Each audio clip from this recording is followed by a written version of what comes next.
All right, let me call the February 5, 2026 meeting of the Gloucester Board of Health to order.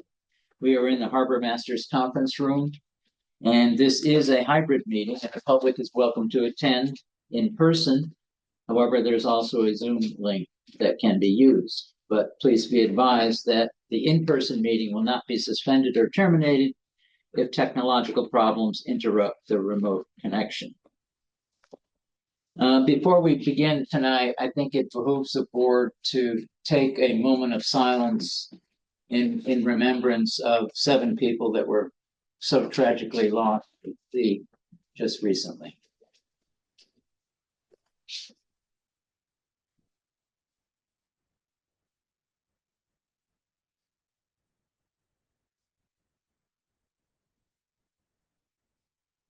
Thank you. What we normally do is go around the table, everyone introducing themselves. Joel, if we could start with you. Hi, I'm Joel Favaza. I'm an attorney representing a few applicants this evening. Thank you. Eric Kaplan, Vice Chair of the Board. Joe Rosa, Chair. Erin George, Board of Health member. Dominique Curley, Director of Public Health. Executive Advisor, that's subcommittee. Real White, Assistant Health Director.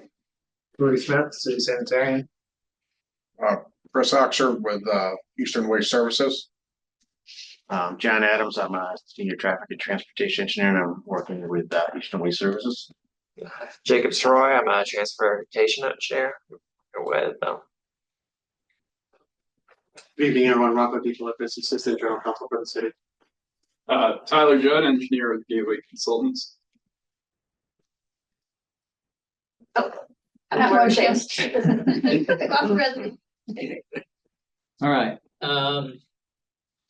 First item on the agenda is an opportunity for anyone in the public to speak for up to 3 minutes on an item that is not on the agenda.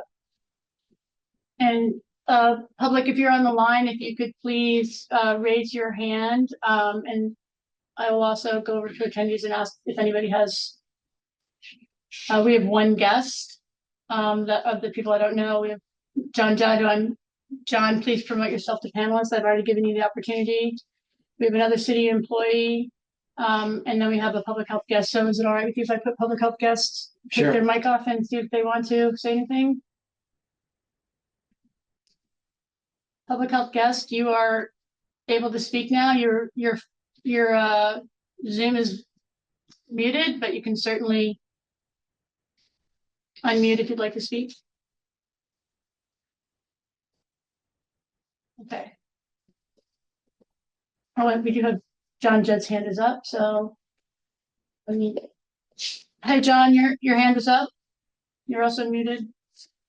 Okay, how was that? Thank you. Just want to acknowledge that I am here, and can you hear me? We can, John. Okay, yeah, I'm here if there's any questions. Tyler and Joel will be presenting one project, and I'm here just to support and answer any questions that I might be able to. Thank you.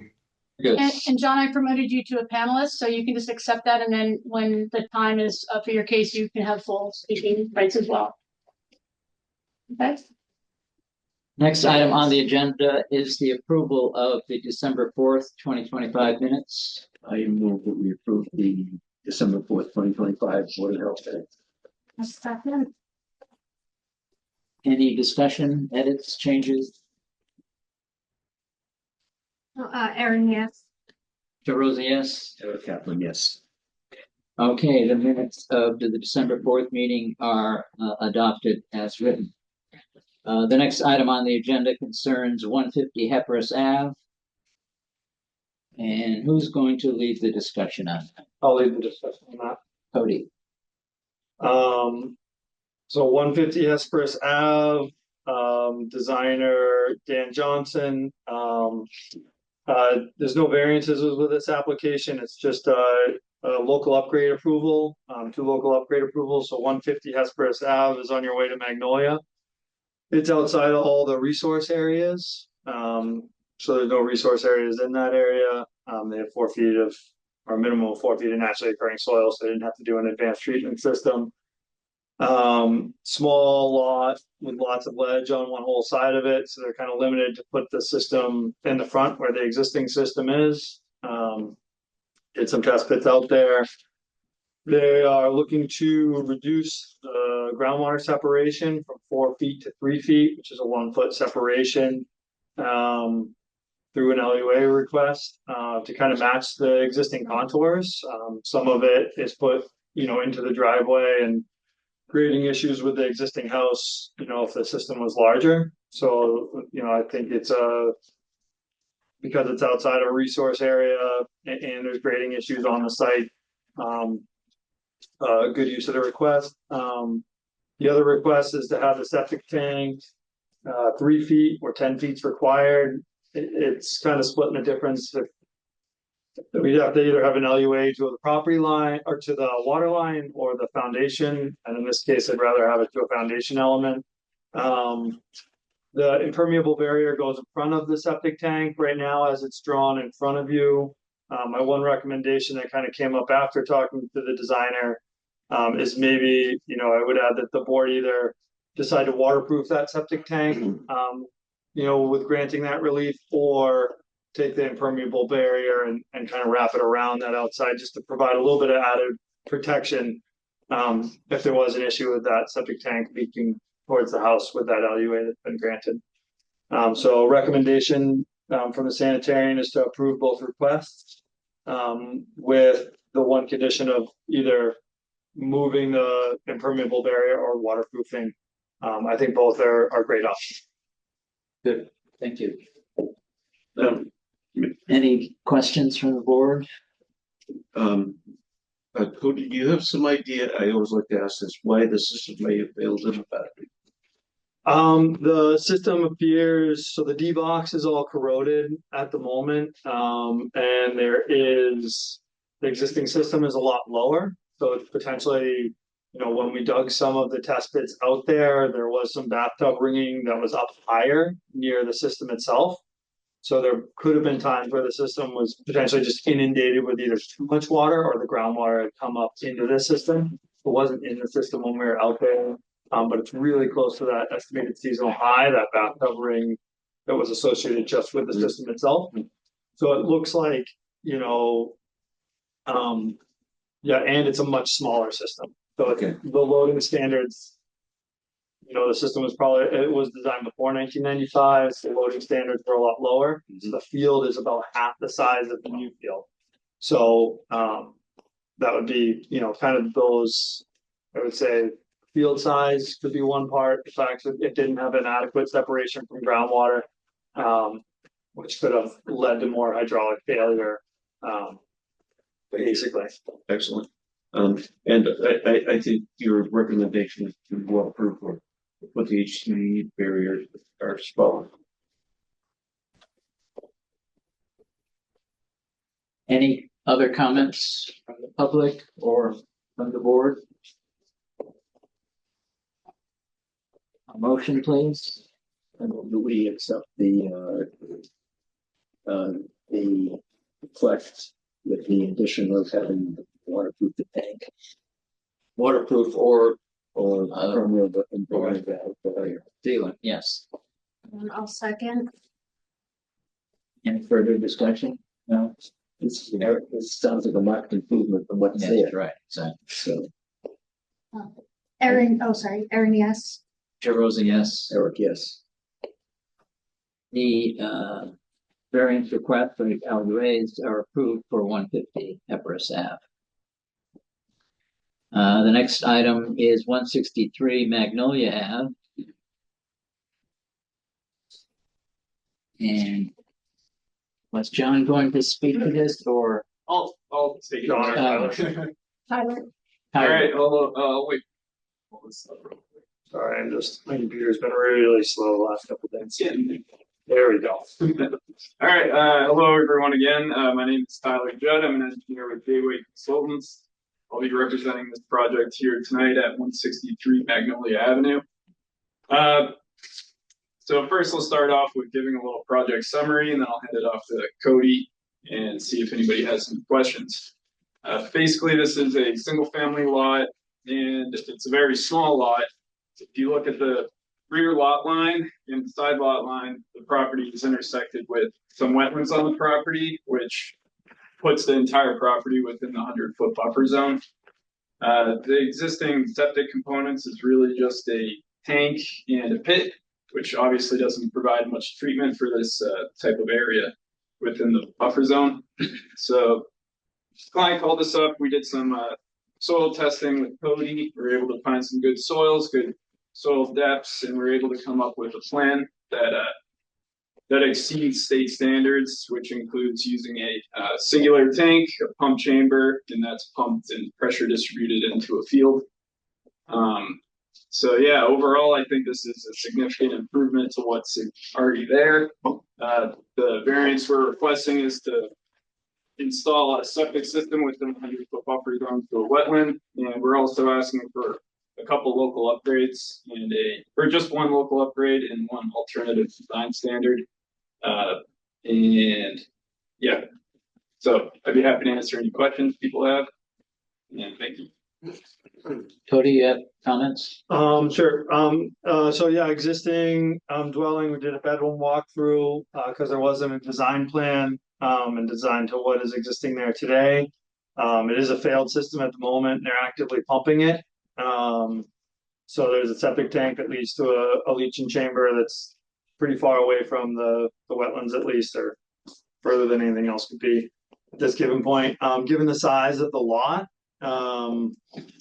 and you know where the existing structures are, this is really probably the only place we could put the system, or the applicant could put the system.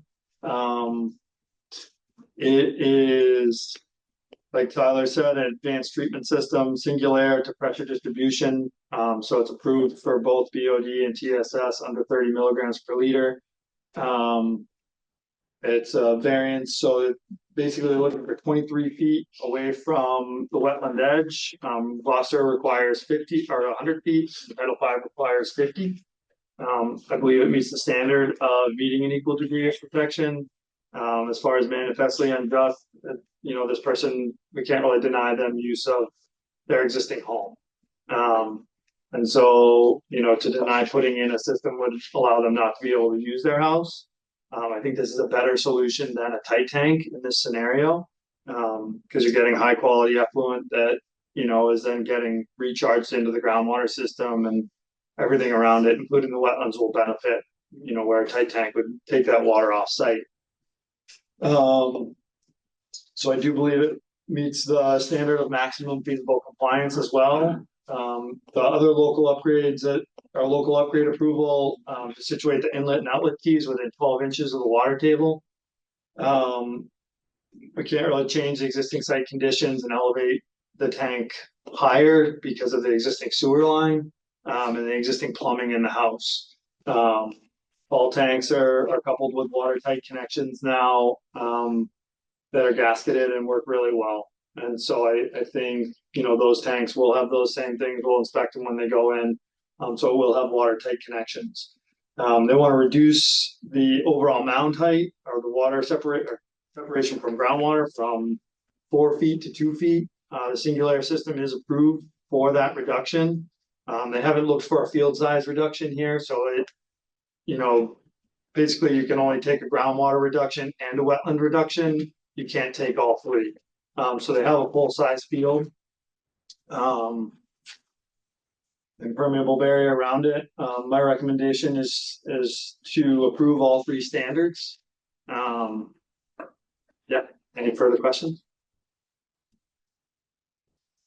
Is there anyone in the public that wants to speak for or against the proposals?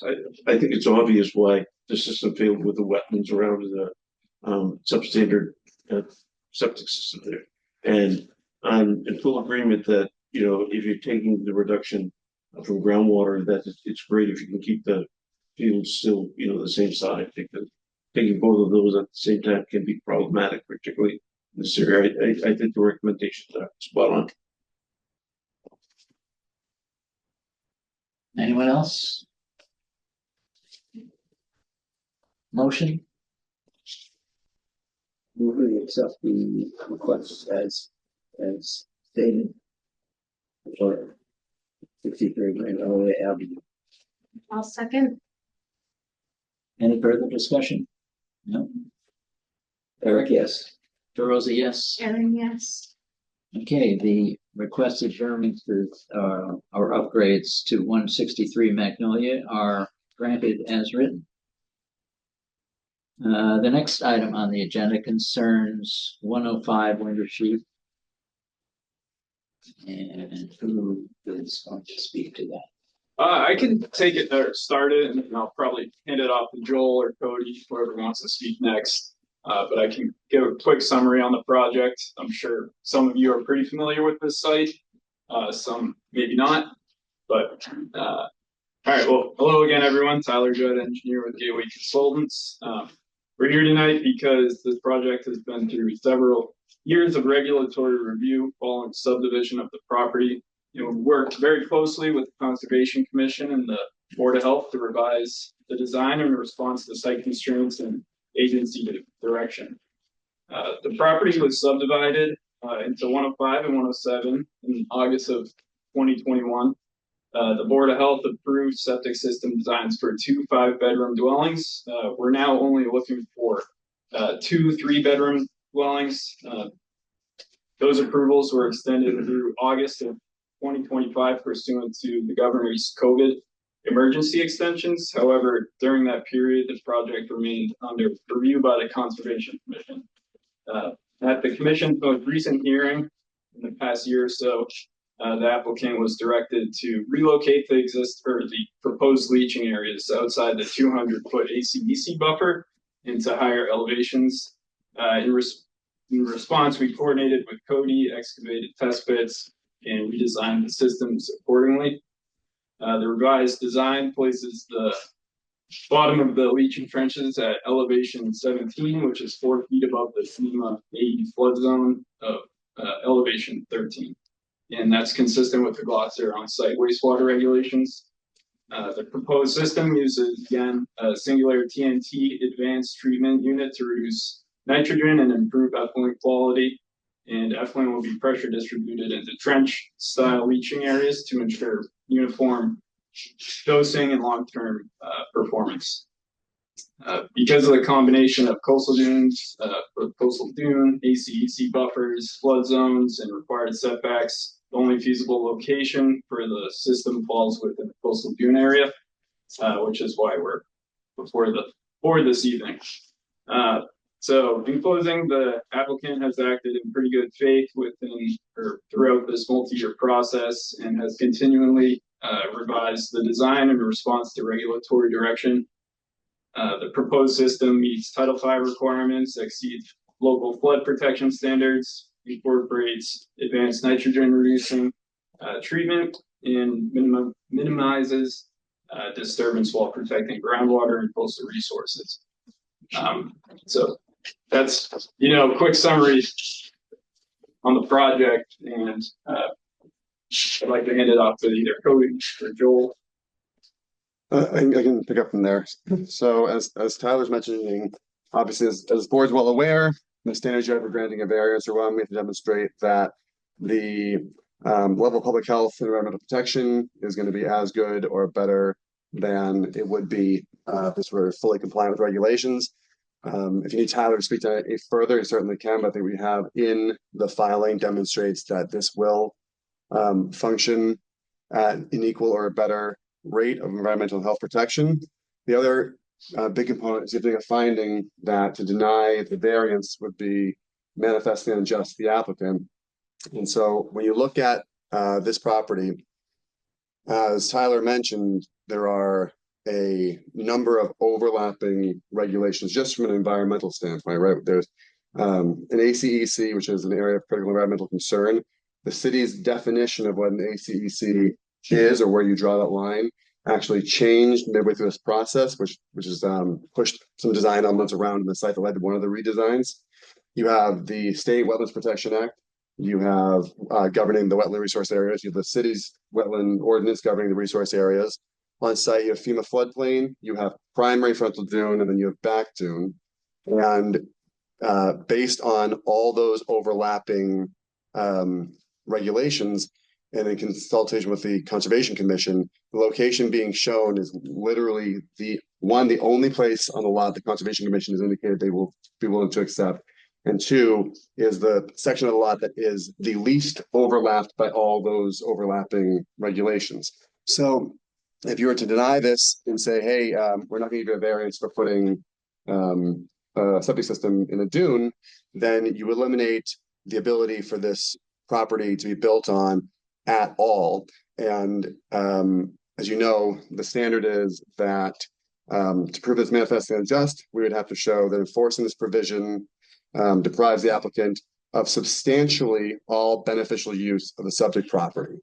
So I want to focus on the substantially all, because as we look at what you can do with this property, although your purview obviously is limited to the Title V regulations and the local the local septic regulations, your task is, if we say no, does this deprive the applicant of substantial beneficial use? And to understand that question, you have to understand what else can and cannot be done on this property. So the two big governing regulations on top of yours are local zoning and the wetland that we spoke about. And so, again, to make sure just we get everything in the record, I'm going to be as brief as I can about this. I just want to make sure we discuss everything. I'll share my screen really briefly. Can someone take this down? I'll put mine up. Yeah. Thank you. Go ahead. Thank you.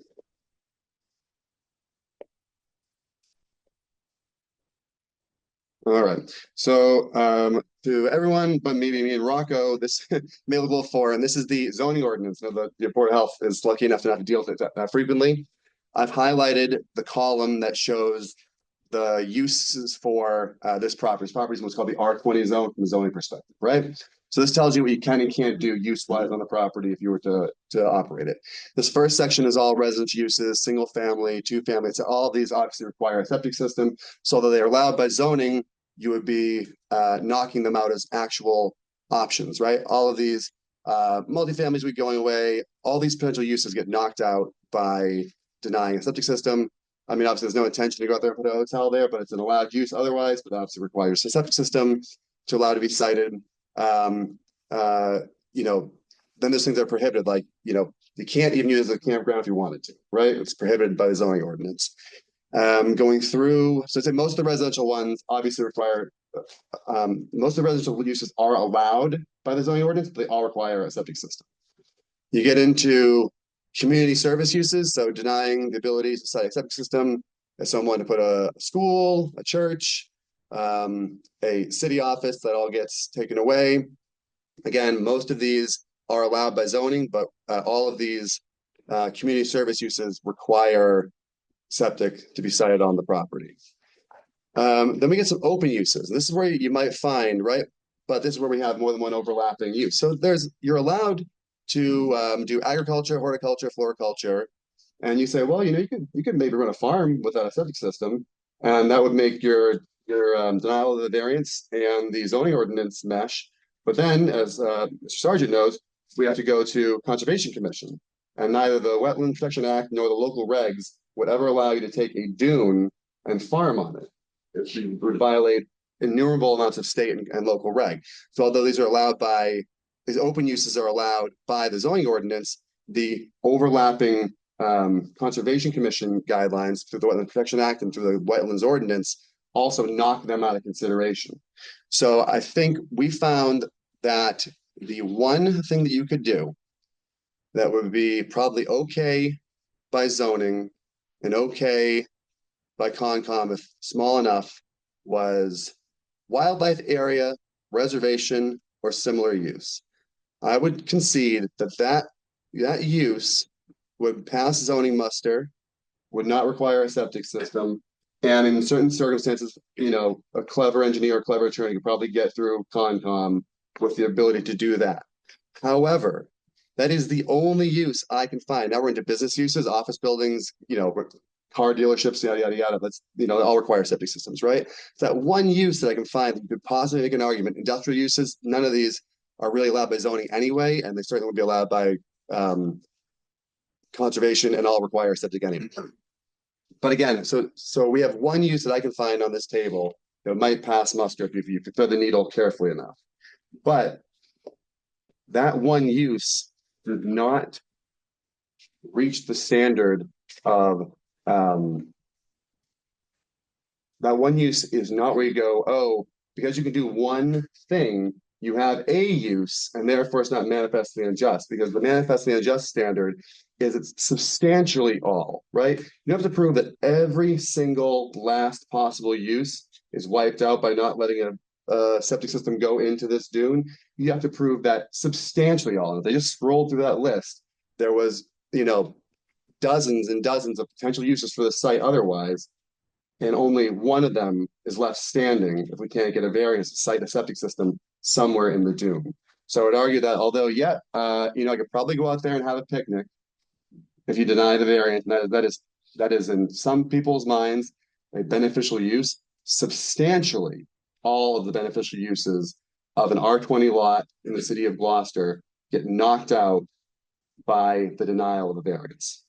And that's my piece on that. Joe, when you first started speaking, you highlighted all the overlapping regulations that apply to this particular property. And that's significant, I think, because it highlights that this is a sensitive area. So beyond that, my understanding, correct me if I'm wrong, is that there's an existing dwelling on this property. You are correct. So there is an existing dwelling, an existing septic system straddling the boundary line between is now 105 and 107. They're in common ownership or not? Yeah, they are. Yeah, it was divided during the Conservation Commission permitting process so that they could be permitted as separate NOIs. We'd come in there originally trying to do one NOI for two structures and said, if we get this, we'll split the lot. We were asked to split the lot ahead of time. We obliged. So now it's two lots. The existing house is still there. The septic system is still there, straddling the lot line, basically. And that's the case for 105 and 107. So the last bit of my argument is that there's an existing structure which may or may not have been used for some period of time, but it could be brought up to standard, new septic system, etc., and that would be a perfectly useful, good use of the property, I presume. So that is an interesting argument. However, right now, because we have split the lot and we have made these into two, again, at the behest of other permitting authorities, that house is now sitting across property lines. And that in itself is a violation of zoning, and I don't think it's subdivision control violation, but it's definitely a zoning violation at that point. Also, Tyler, do you recall how big the septic system was for the existing house? It's just a pit. It's not much. Yeah. So it would still be, the same scenario, right? And if we said, okay, hey, we're gonna wave our wand and undo the split, and if we came back and said, hey, listen, we can't use this pit anymore, and the Conservation Commission would more likely say, hey, the existing house right now is right on the back of the primary frontal dune. The primary frontal dune actually kind of comes around it. So that house itself isn't about fixing up some rooms and redoing the bathroom and putting it back on. That house has got to get moved back to where we're showing the proposed houses. And it would be, the same analysis if they said, okay, listen, we're going to come out here and look for, 6 bedrooms in this one house, and here's the leaching field, and here's the tank, and it's all within, again, that nice little sliver where the overlapping regulations provide a break, right? You'd still be having to grant a variance to allow for a system in a dune, right? The entirety of Wingersheek Beach, all those properties on Wingersheek Road are all dunes. Very few that have any true upland. They're all just primary frontal dune into back dune. And then you get across the street, and there's actually some border vegetated wetlands and stuff like that, right? There's almost no lots on Wingersheek Road that aren't entirely wetland resource area. And so regardless, this is one bigger house or one smaller house, et cetera, it's the same variance. And you're making the same, conclusion of like, okay, if we don't grant, a variance, this lot becomes unusable, practically unusable, substantially unusable. And the system that's been presented to us meets the same level of environmental and health protection as you're looking for. But I would remind you that proviso, that meeting the same standards, comes after being told or arguing that it would be manifestly unjust to deny the request. Has the original proposal for upgrading the existing property been brought before the Conservation Commission? Yes, so in fact, the very first iteration of this was, oh God, was it 4 or 5? It was like a 4,000 square foot, it was a huge home. And it was right up on the primary frontal dune, and it had, I think it had 8 bedrooms, and we got through everything, right? Conservation Commission permitted this huge structure. Your board permitted this big septic system in the dune, etc. And then some neighbors were very unhappy about it, and my client decided to not come into the neighborhood with a wrecking ball and retooled his idea and abandoned. You know, he had a building permit in hand to build this kind of monster on the dune, right? Everyone had approved it, your board included. And then he said, well, everyone's going to hate this. Everyone's going to hate me. I don't think I'll really enjoy this piece of paradise if like people are throwing tomatoes at me with my stuck out on my deck, right? So he stopped, he restarted this, and then as we've been going, right, we've been repermitting this new design since 2022, I think. And as we've been going, we've been hit with a number of setbacks, including again like the EC line being redefined is how we interpret it.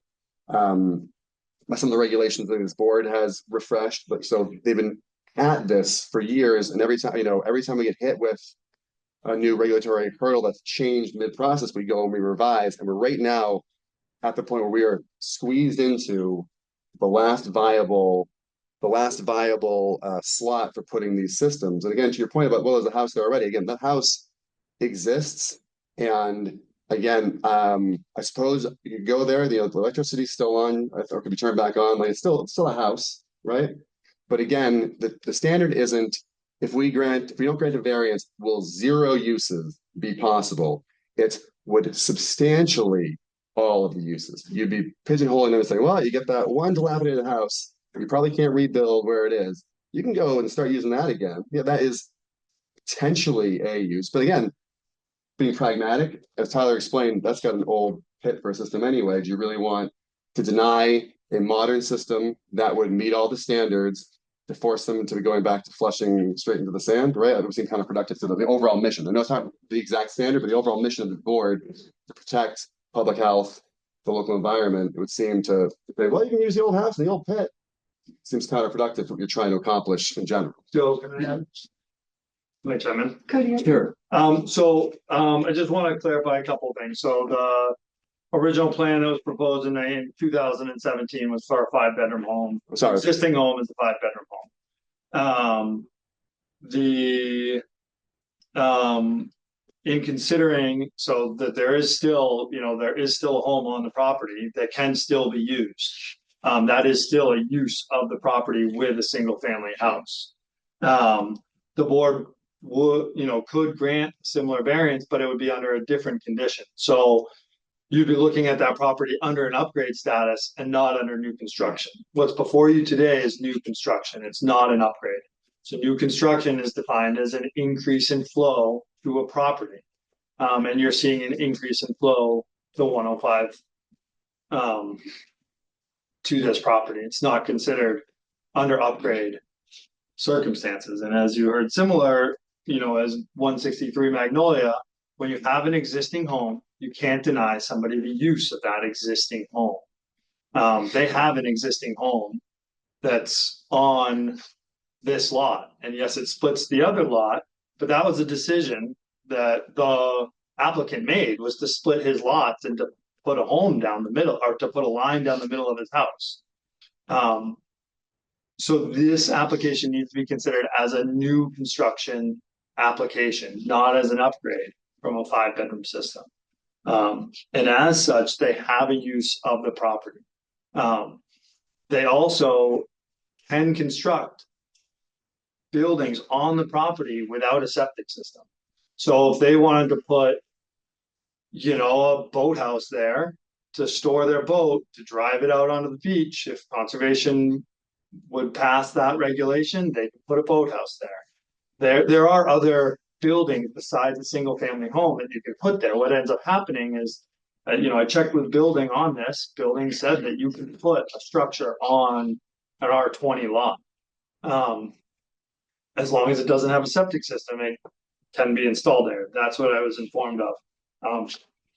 So yeah, the application is new construction. It's not an upgrade. As such, like Joel has emphasized, it has to deny the applicant of substantially all beneficial use, and there is beneficial use on this property as it is. So to that, I'm curious, you speak to Rob Bakari or a building? Did you give him the boathouse?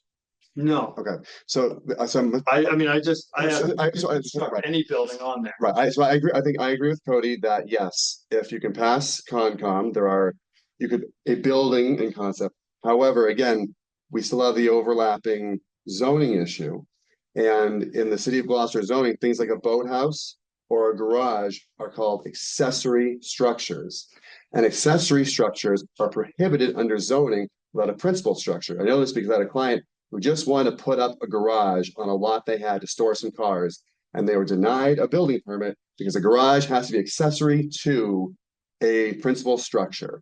And we had to, I think he ended up abandoning it, but we could not put these kind of accessory uses. You can't go put a shed, you can't go put a boat house, you can't go put a garage on a residential lot that does not have a principal use, because an accessory structure for zoning must be accessory to a principal structure. And so again, there may be some building that qualifies as a principal use that for some reason does not need a bathroom, which, I can't think of one. We go with that list of what we just looked at. I didn't see one. But again, the test isn't, are there zero uses? It's, are substantially all of the uses, have they been foreclosed by the denial of this variance? So again, yeah, you can go have a picnic out there. Yeah, you can go to that dilapidated house and turn the sink on and God bless, have fun. But those two limited things being possible does not prove that you have not still limited substantially all of the beneficial use. You've pigeonholed these two limited things. Maybe they can put a storage container, although I don't know why Concom let us put a storage container out there, because they're gonna be concerned about what's your drainage, what's the container made out of, how long is it gonna be there, what trucks are coming in to pick it up and put it down, that sort of thing, right? So again, if you're thinking like, oh, they can do anything, as long as they can do something, right? As long as they can step foot on that and make use of it somehow, then we haven't been manifestly unjust by denying this. I'm saying, with all due respect, I think you're applying the standard over broadly, and that the way you should be applying it is going, okay, right now, if this thing had a septic system, there are a bunch of available uses to it. And if we deny them a septic system, do substantially all of them go away? And the answer is yes. I think the argument, well, this is complicated, probably beyond my pay grade, but I think the argument is that it's not the subject of this proposal, but if the proposal were to upgrade the existing property, the existing house and septic system, that would not be new construction. That's correct. That would be okay. I understand that is a potential path. Again, I still think we're coming in for variances. We're still citing the system and the nuance here to differentiate this from the one previous that was discussed earlier tonight about the existing home is that, as I mentioned, this has been years in the making, and one of the stops made at some point was to this board. And again, so I was incorrect. The original big house renovated for 5, but there's 2 4-bedrooms that got approved on the second round, right? Right. So this board, There's 2 5-bedrooms that never came in front of the board but got approved. okay. So we, from the city health department, from this, I think it was probably Cody's predecessor, right? We're told, you're good. And again, the client then went for another couple of years, at Concom, pushing through, dealing with third-party reviewers, getting everything dialed in, right? And then we came back and said, okay, we got to move these. And we were told, well, actually, I know we told you could build 2 5s, but maybe we're not going to let you build 2 3s. Again, I appreciate I'm going outside the strict standard, but there's a pragmatic, the reason that these boards are populated with people and not with just like a machine that inputs data and spits out the black and white answer, is that, there has to be some consideration that you give to what is going on here. And at the end of the day, if your charge is, are we protecting the environment and the public health sufficiently? The system has been designed, checks all the benchmarks for that. And two, can you hang your hat and say, yes, if we didn't give them this variance, there's really not much of anything they can do out there. Maybe one or two things they can do, but there's not much they can do. Certainly not what one would expect to see on a Winger Sheep Road. And if you can do both those things, I submit that you can, then I think you are, in the right lane to say, yeah, we're going to grant these variances. It's been a long time coming. They've worked very hard. They've downsized the systems that we previously approved twice. And if we don't do this for these guys after being through this whole process, they're stuck with a dilapidated house or a nice postcard picture backdrop, right? That's not what is the correct result here. Any other? I have a question, Dick. Go ahead. It goes along with what you said. Can the house be repaired? Either upgraded, rebuilt? Yes. Or so under septic things, they have to bring their system into compliance in order to use the house. Because it's been uninhabited for more than 3 years. And any house uninhabited for more than 3 years in the city has to be brought up into compliance. So the system would have to be upgraded. But they can use the existing house. I walked through it. I mean, it does need renovations to be habitable space, but it's an existing home that's there. It's a beautiful home right on the beach. I mean, yeah. But again, this overlapping regulatory scheme is the problem. Again, I do not want to speak for the Conservation Commission, but I can say that based on the years-long process we've been in with them, that if we said, okay, we're going to take your advice, we're just going to quit on all this, we're going to renovate the existing house and re-permit, an upgraded septic system in this little sliver. We go from the 5 bedrooms that we have. We're still going to Concom to get the driveway put in. And I would be shocked if Concom is going to give us any order of condition that does not involve to upgrade this property, that does not involve getting that house out of the primary dune. Like of all the regulatory issues this property has, that one is the clearest. Like that's the biggest red flag. That if I go to the Conservation Commission, hey, well, it's just interior renovations of the house, but we need your permission for this driveway, for these new septic. Concom's going to go, you'll get permission to start digging around for a septic when you do something about that house that's sitting in the dune. You've shown us designs for the last 4 years of houses that can go behind the primary frontal dune. We're not about to we're not about to open the gate for you to go, perpetuating this house longer. We've been anticipating this house is coming down and that you're going to make the site better. And then you've come back from the Board of Health saying, hey, just kidding, we're going to keep this house right in the crucial resource area. I don't think we get very far in that. I can't speak for them. Maybe I'd have a nice night and we can't speak for what the conservation board would do. The house is there, it's existing, like someone could move into it but they couldn't move into it because the septic system can't be used. You have to bring the septic system. Right. And it's a pit, so it's not like now it's becoming a new one that's going to require conservation permit. And that's right for the conservation to figure out. Us is to figure out the septic system and kind of the case before you today. And the house, if that house that came forward in front of us today was for an upgrade, we would look at that and look at the fact that we cannot deny the use of that property in that house that exists today. But that's not what's in front of you. What's in front of you is a lot with a new home that meets new construction standards, that is not an upgrade. And therefore we have to consider it as new construction and not an upgrade. But again, I appreciate that, right? You don't have to factor in how you'd interpret the wetland regs, but you have to, when making a determination of whether or not you're eliminating substantially all uses, you have to understand and take into account what else is available or possible on site through other means, right? And so if you're like, well, you could put an in-ground swimming pool there and make it a public pool, yeah, I suppose from a septic design maybe you could, but no, because zoning will say no, Concom will say no. Actually, probably some other health regulations you have somewhere else will probably also say no. right? And so you can't in a vacuum go, well, there's a house there and, shucks, I don't know what else it might need, but from our point of view, you can just turn the lights back on and go, hang out in there, right? Like that's too narrow of you. You have to have and appreciate it's my job, which is why I've tried to go through the zoning orders, tried to relay the conservation experience. My job to give you what you need to understand the full set of regulations hampering this property.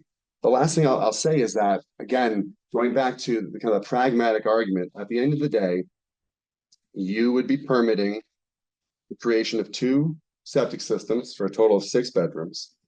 You would be creating septic systems that are not in any way threatening the public health or the environment in a way that a standard compliance system would. So you've in no way fallen down your charge to protect the public health and environment. You're also in a neighborhood that is fully developed. I think there might be one way out on the far edge of Coffin that might be blank also, but it's not like some floodgates are going to open. Well, now all the blank lots in Winter Street are going to come right. There are no blank lots. Which this one was an anomaly that when my client picked it up, it was still as big as it was. The rest of these lots that started out this big are now 3, 4, 5 lots, all with septic systems on them, all that come in routinely for upgrades, etc. So you taking this kind of unique situation and saying, yeah, we're not faking it. Like we would eliminate almost all the uses of this property. Or eliminate all of them? No, there's a few limited uses, but like substantially all we are eliminating.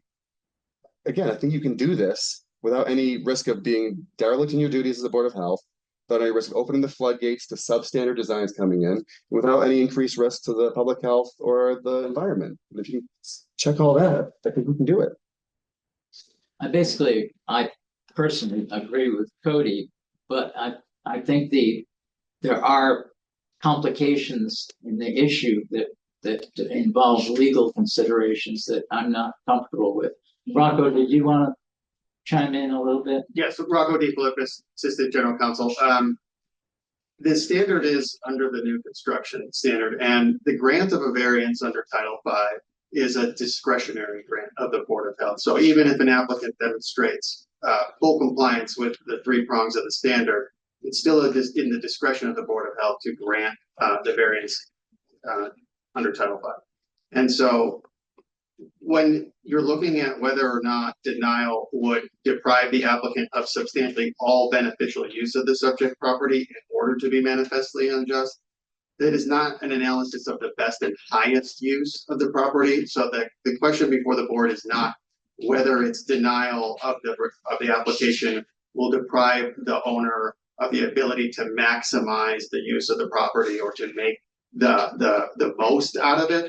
It's whether or not denial would deprive them of substantially all beneficial use. And from what I'm hearing is the proposed use is the same as the current use. It's just on these 2 lots that are held in common ownership under this plan. And so the standard is not necessarily whether denial would will eliminate a better use of the property, but whether denial would result in a loss of substantially all beneficial use, which this property is currently used. I'm hearing that there's even other uses in wildlife areas or potential ability to upgrade the plan. I didn't hear that the system has been determined to be a failing system. I think it just needs to be inspected, although I'm not familiar exactly with the details of it. And so if the property could continue to be used in its present use, that would be one of the factors that the board would take into consideration. I would caution the board on comparing the plan that is before it in this application to any hypothetical or previous plans that are not identical to the plan that was before it. I would suggest that the board should not compare this plan to something that is not before it. If I may, Mr. Chair, I think Attorney DeFilippis brings up a good point that he's absolutely right. At the end of the day, this is a discretionary permit. And if you vote this down in what you believe to be your discretion to do so, do you go home and say, oh, well, we did a really great job tonight. We stopped these 2 perfectly safe septic systems from being installed in a very conscientious way, right? Is like that is what or do you go home tonight saying, hey, you know what? We in conjunction with most of the other departments of the city have really put this property owner through the ringer to make sure that what he's trying to build out there meets every standard we have out there. And we, in our discretion, said, you know what? He's done a great job working hard for years, spending 6 figures in engineering to get this where it is today. And yeah, we're going to let him build in the dune because the entirety of Winger Street Road is a dune. And we know that we've made him do it in such a way that our, again, base charge of protecting public health and the local environment was satisfied. So if it, in your discretion, you go, yeah, this is why, again, was why there are humans on this board to go, if we say no to this, what have we accomplished? Right? We denied a lot of hard work and a lot of effort, all for naught. If we prove this, we go, yep, we made them bring it up to standard, we made them jump through hoops, we jumped through them all, and the product that's going to end up there meets the spirit and intent of what we're here for, even if it doesn't meet the letter of the regulation in that it's in this resource area. I think the issue that I am having as a human attempting to understand this and make a decision is it's now 2 properties, because we're probably going to be doing this again in a few minutes for 107. But if our charge is to ensure public health, that is us voting it down in terms of them going back to whatever building is there in the pit that they have. Is that a worse option in terms of what would happen? And I don't know I feel like answer to that in terms of like options available. So I get it's now, there's been a lengthy process, all of this has gone on, it's now subdivided, the property is straddling the line. I wonder if that causes any issues, but I guess I don't know if that's within our purview. But I'm not sure telling them no to this and then pursuing the other option when it might be worse is the best idea. But I don't know in terms of like other insight of Dave, or can we ask someone else to review, or what other options we have. I have the same problem, Cody. I guess I have a question. If they use the building that's already there, which is in the wrong place, they would have to, in order to, if it hasn't been occupied in 3 years, they would have to change the septic system anyway. So yeah, we added it into our new regulations. Any building that's unoccupied for more than 3 years has to come up into current standards. So the existing 5-bedroom house there, they would have 2 years, to bring that system up into compliance. But they would have to bring the system up into compliance in order to use the existing building, unless, they've spent some time there in the last 3 years. I don't know if people have spent any time there with that system. That's kind of a assumption I made doing test bits and walking around. It didn't look like it had been lived in a while. If someone has been there for a certain amount of time over the summers for the last 3 years, then they could continue to use their existing system the way it is, unless it failed the Title V. That would be an inspection that would need to have happen. It's essentially a cesspool. So it was buried in the sand. We were unable to locate it, and we were out there digging test pits. So it would be hard to say if it's a tank to a cesspool, but it's most likely some type of pre-1995 non-conforming system. So it seems like that would be problematic. So that's the part that I'm struggling with. So I think what's important is that we have a case before us right now with a plan that mirrors the next plan that we're going to see on one piece of property with a home and an existing system. And so speculating as to whether or not they could themselves go back and what the implications would be of them doing an upgrade is not before us right now. What's before us right now is this proposal for this system at this point in time. And they would have to go back and whatever decision the board made, the applicant would then go back and figure out what their next move would be, which might be doing an upgrade and then coming back with the answer. Yeah, I appreciate that, but if it's our decision that then causes there to be further harm, I guess that's the piece I am considering, because I think that would be in our purview to consider of us rejecting it if they then use it for something and there's a pit where we don't know where it is. And it's in the dune. So if they've been there in the summer or something, I don't know. That's the part.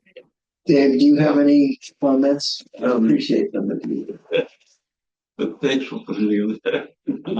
This is very similar to 19 Twopenny Loaf that we dealt with, I think, 2 months ago, where there was two properties that were subdivided, but they ended up essentially being with the same ownership. And it's almost like it's a self-imposed hardship.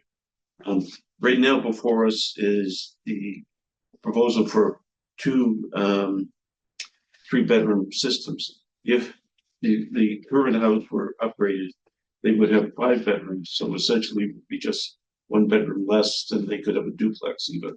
So I think it really comes down to, under current regulations, we have, as Rocco said, it can't be the best economic benefit for the property, but does it do substantially all benefit to the property? This is very similar to 1920.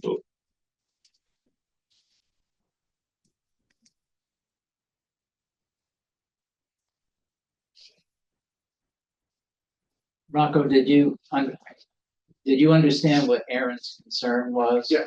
So, it is the applicant's burden to demonstrate to the board that the 3 requirements have been met by providing the board with sufficient information to make the determinations it needs to make regarding the level of environmental protection that would be at least equivalent to that which is provided under Title V. Also demonstrating that that the manifest injustice is related to the enforcement of the provision itself, which they're seeking a variance from. And so this entire law is covered with a standard. So I think that is important for the board to recognize, is that the variance is under that prong is going to be present no matter where the proposal is before you. However, like I said earlier, the board should not compare this particular application to a hypothetical application or an application that is not before it. And so if it needs additional information to understand the application before it, there is a process through third-party review that the board could send that out to get that information or to request it from the applicant, so that the board can determine if it has sufficient information at this hearing to make these required determinations. But I would say that although this situation seems similar to the 19 Twopenny case, it's very different in that this property has an existing structure on it, where the proposal in the other case did not have an existing structure on it. So I think that is a factor the board should take into consideration. But there are avenues for the board to get additional information if it needed to make the findings that it would be required to make in order to make a final determination. Yeah, I feel like I need more information then, because I don't think that would be helpful to have some sort of third-party review. I agree. This is a very difficult one. Yeah, and I think it's because the structure is in place. With the other one, there wasn't, and there's this pit. So I think having some sort of review and feedback, because this isn't my area of expertise, would be really helpful to make a decision. So in that case, Rocco, what is I'm not aware of our process in this regard regarding third-party review. Defer to applicant's counsel about whether or not they would be willing to undergo third-party review, and then the matter could be continued to a date certain with the consent of the applicant regarding the tolling of the approval periods, and the board could take it up at its next scheduled meeting to determine what the status is on that process. So my question to that would be to just make sure I understood what additional information was being, as Attorney DeFilippis mentioned, there's the 3 prongs. And so you're saying, oh, we'd like third-party review to verify that this system meets or exceeds the normal health and environmental standards.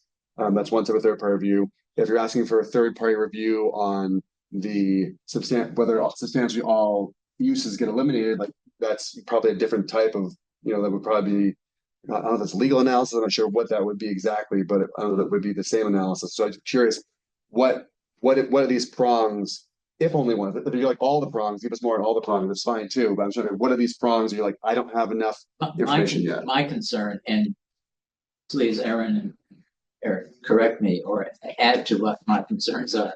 And that is the proposal in front of us right now the best use for the concerns of the environment In other words, if we said no to this proposal, and we told you to go back, if you wanted to, go back to the existing structure and determine ways of building it however you wanted to rebuild it with a new septic system, is that possible? And would you end up with at least as good a treatment of the environment as the current proposal would? The 5 bedroom. Yeah, 5 bedrooms. That was what was built and what was originally proposed, or not proposed, but built for the septic system. Okay. So in that case, and I'm also So I guess it's really, how valid is it for us to say that there's an existing structure on the property? You are not being deprived of your, you're not, it's not manifestly unjust to deny this, because you could upgrade that system, which is a presumption, which you have argued against, but I'd like someone to independently say that it would be very difficult to do that, to upgrade this system, or not. So In the house. in the house. Okay. So it would sound like it sounds like there's additional information from applicant that'd be required to give, because for example, like, as Cody mentioned, Cody walked through a house, but he's not, sure as to has it been inhabited in the last 3 years, has it not, what, what you would need to know what the status is. You'd also need to know, right, whether it's salvageable, that sort. I'm just trying to think of what information we could get to you, and then it can be reviewed out. And again, I don't want to add more to Attorney Philippa's plate than already, but I imagine it's not, to me, what I'm hearing is, the two things are, one, what is possible out there otherwise, right? We say no. What are we? All you're doing is saying no. You're not saying you're not commanding them to do anything else. What are the likely outcomes of a no? Is what I'm hearing, right? What the alternatives, and then I think there needs to be analysis, and that probably go from me, and it can be reviewed by Attorney Philippa if he wanted before it came in. Speaking to the substantial uses of the property. But it sounds like you want some understanding as to what. Not so broadly, though. Right. I mean, we're not going to say, we're not going to grant you this proposal because you can use it to run an ant farm or something. Right. Okay. I mean, the board can't deny the applicant the right to use their existing house. We have to find a system, and if that system is a tight tank out there, then a system would be a tight tank. So it's important for the board to understand that an existing structure, and if we don't consider conservation regulations or zoning regulations, do have an existing home. And I would have imagined that zoning and conservation is the same. There's existing home on a property. We cannot deny an applicant the right to use that existing home. And the solution for a septic system is that we find something that's an equivalent for the use of that home. So a 5-bedroom system in this case would go into that, could go in there. They could size it for 3 or 4, whatever they want, but a 5 would be the max, or they consider it as new construction. Because we can't just keep building in these environmentally sensitive areas. And adding effluent flow really to these areas, even if it's really high quality effluent flow. And so if the applicant comes before the board as an upgrade for a 5-bedroom system, we could deny a type of design, but we would have to find a solution. And that solution could be a tight tank. It could be a design that is similar to design as this, or a design that a third party says is better than the one before us today. But I think it's important for the board to understand that, through the third party review that we're looking, or that maybe the board's looking for, like, if no is said today, the applicant can still come back with a new design, or with a new design for an upgrade that is the same exact flow, and the board can look at it, and they need to find a solution, or we need to find a solution for that home as the Board of Health, whether that be a tight tank or an advanced treatment system. because it's an existing home. It's manifestly unjust to deny someone the use of their house. They have an existing home in their property. They can use that 5-bedroom home. They don't want to use one 5-bedroom home. They want 2 3-bedroom homes. And that's what they're looking at doing and it's not about necessarily the things to consider too, is that, yeah, it's only 1 bathroom more, but it's also an additional kitchen. It could be additional bathrooms. It could be homes in this area that are used for vacation areas where they're using that additional, they're really packing in like a party type scenario. Like you're adding flow and you're adding more effluent to those soils in that coastal dune. That's a really sensitive environment. And our little section of Wingersheek Beach is not the same as what they're dealing with down at the Cape. But if you look at what they deal with down at the Cape, they have sandy soils like we see on Wingersheek. And they've polluted by adding flow after flow after flow, regardless of how high quality the effluent is.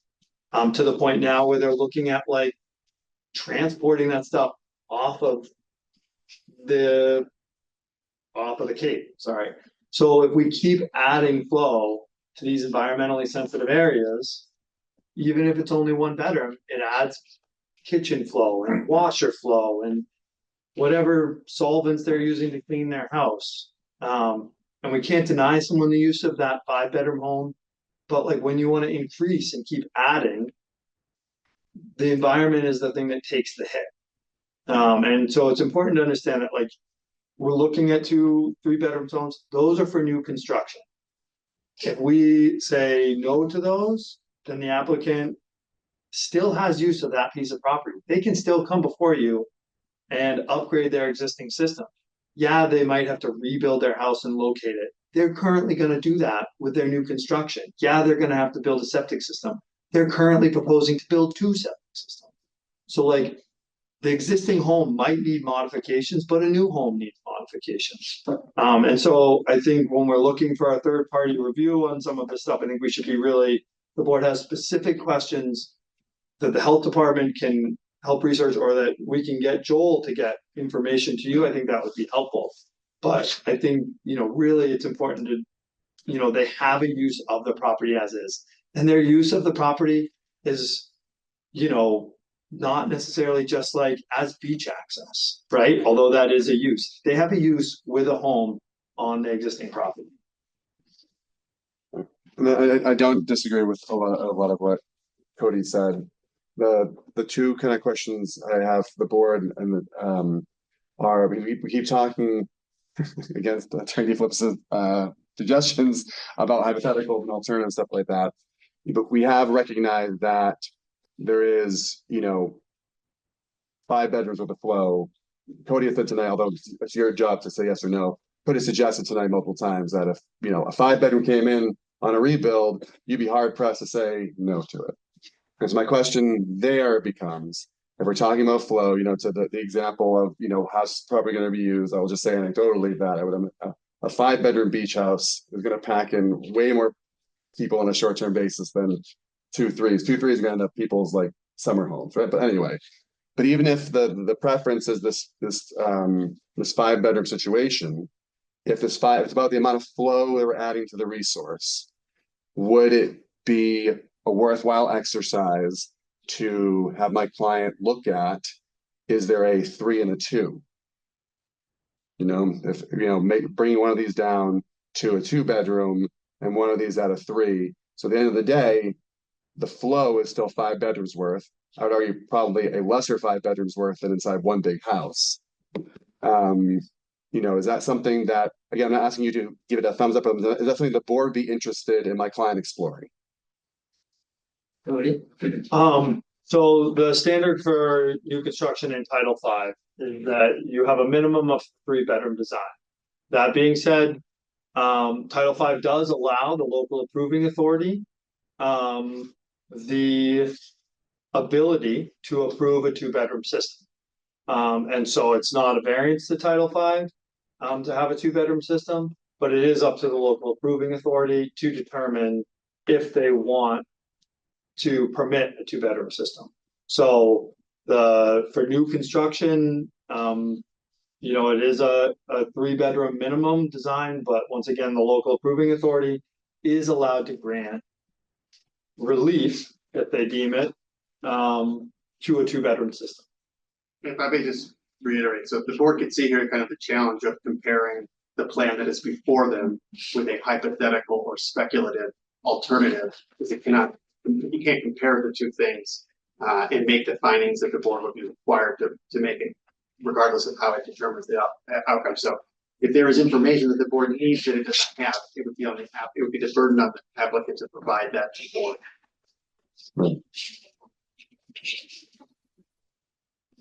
Aaron, are you still? I don't, I'm not sure. So I don't know what you and, Eric are. Aaron, what are your thoughts? I think you've made a good presentation. Who? You Yeah. convinced me. I'm just trying to follow our regulations. I'm not trying to convince one way or the other. I know you're not supposed to do the possibilities, but say someone wanted to put an ADU on that building, would that be by right? And they couldn't do anything about it.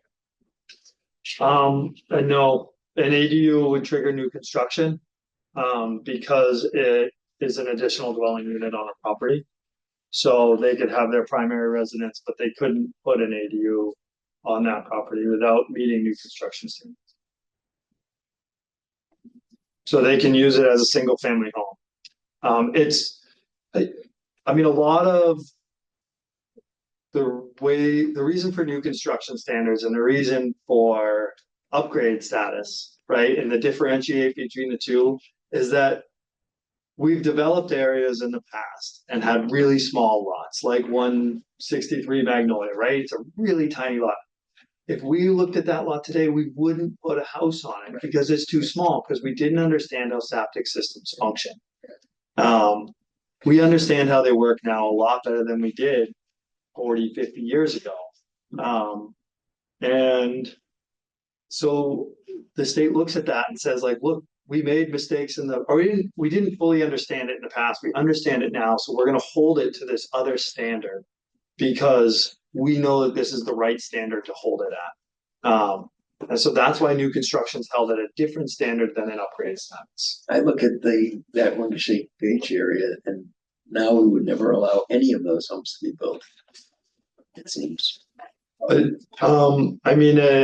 it comes to septic requirements, we're not allowing new construction. We are requiring the applicant to meet the manifestly unjust argument in regards to new construction in those environmentally sensitive areas. And so sometimes the applicant can meet that definition and sometimes they can't. So Mr. Chair, can I request a continuance of this hearing for a month? To allow an applicant to consider either supplementing its submission, withdrawing without prejudice at a later date, or revising what is before the board? You have to waive this 45-day approval timeframe. Oh, yes, and I would, on behalf of the applicant, waive toll the period between, and we'll get a written thing to the department saying we'll toll the 45-day running from the date of this until the meeting here at next.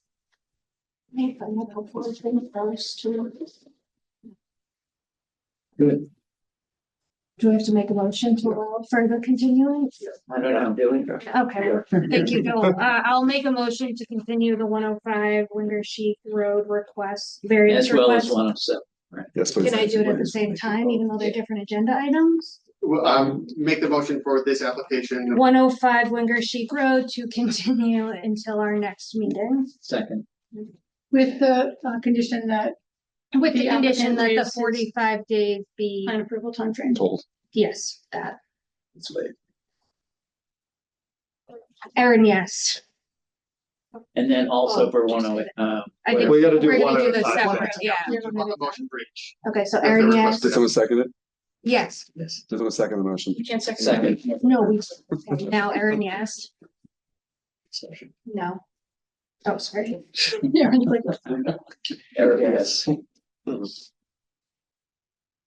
Yes. Erin, yes. so unanimous. Yeah. Eric, for you, yes, for that as well? Yeah. Thank you. Then we just need to call 107, we receive the next agenda item, and then you guys can make another motion. And I would just do, I think. No, I No. did Oh, it separately, yes. It's 105. Yes, to present. We don't have to present, but you can call the Next, agenda. next on the agenda is 107 Windy Sheep Road. I would make a motion to continue it for the applicant's request for a next meeting and include the stipulation that they ask for the 45-day delay on the decision making. Second. Eric, yes. Cheryl's a yes. Erin, yes. And again, that was with the 45-day you had. Yep. Okay. Yep. And Joel, you can just do an email. Yes. Thank you. I'm ready to be as a passing regulations of no lawyers are allowed in meetings because of that. Yeah. What do you mean? Why are we drinking before we start on the next one? Is there a water fountain in this building? So if there's water bottle in here. There's a bathroom right there. Is there a toilet? Oh, thank you so much. Thank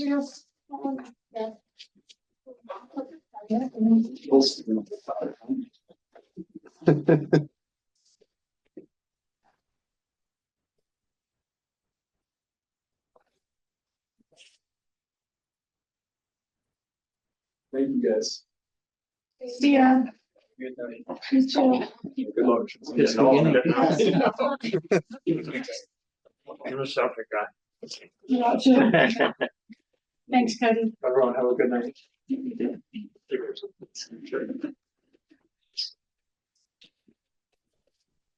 Thank you, Cody. Can you, I certainly can. Is it called?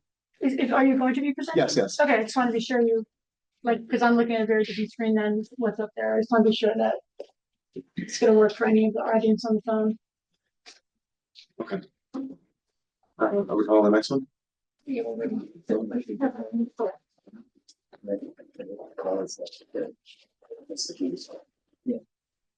For Conduit Road. Oh.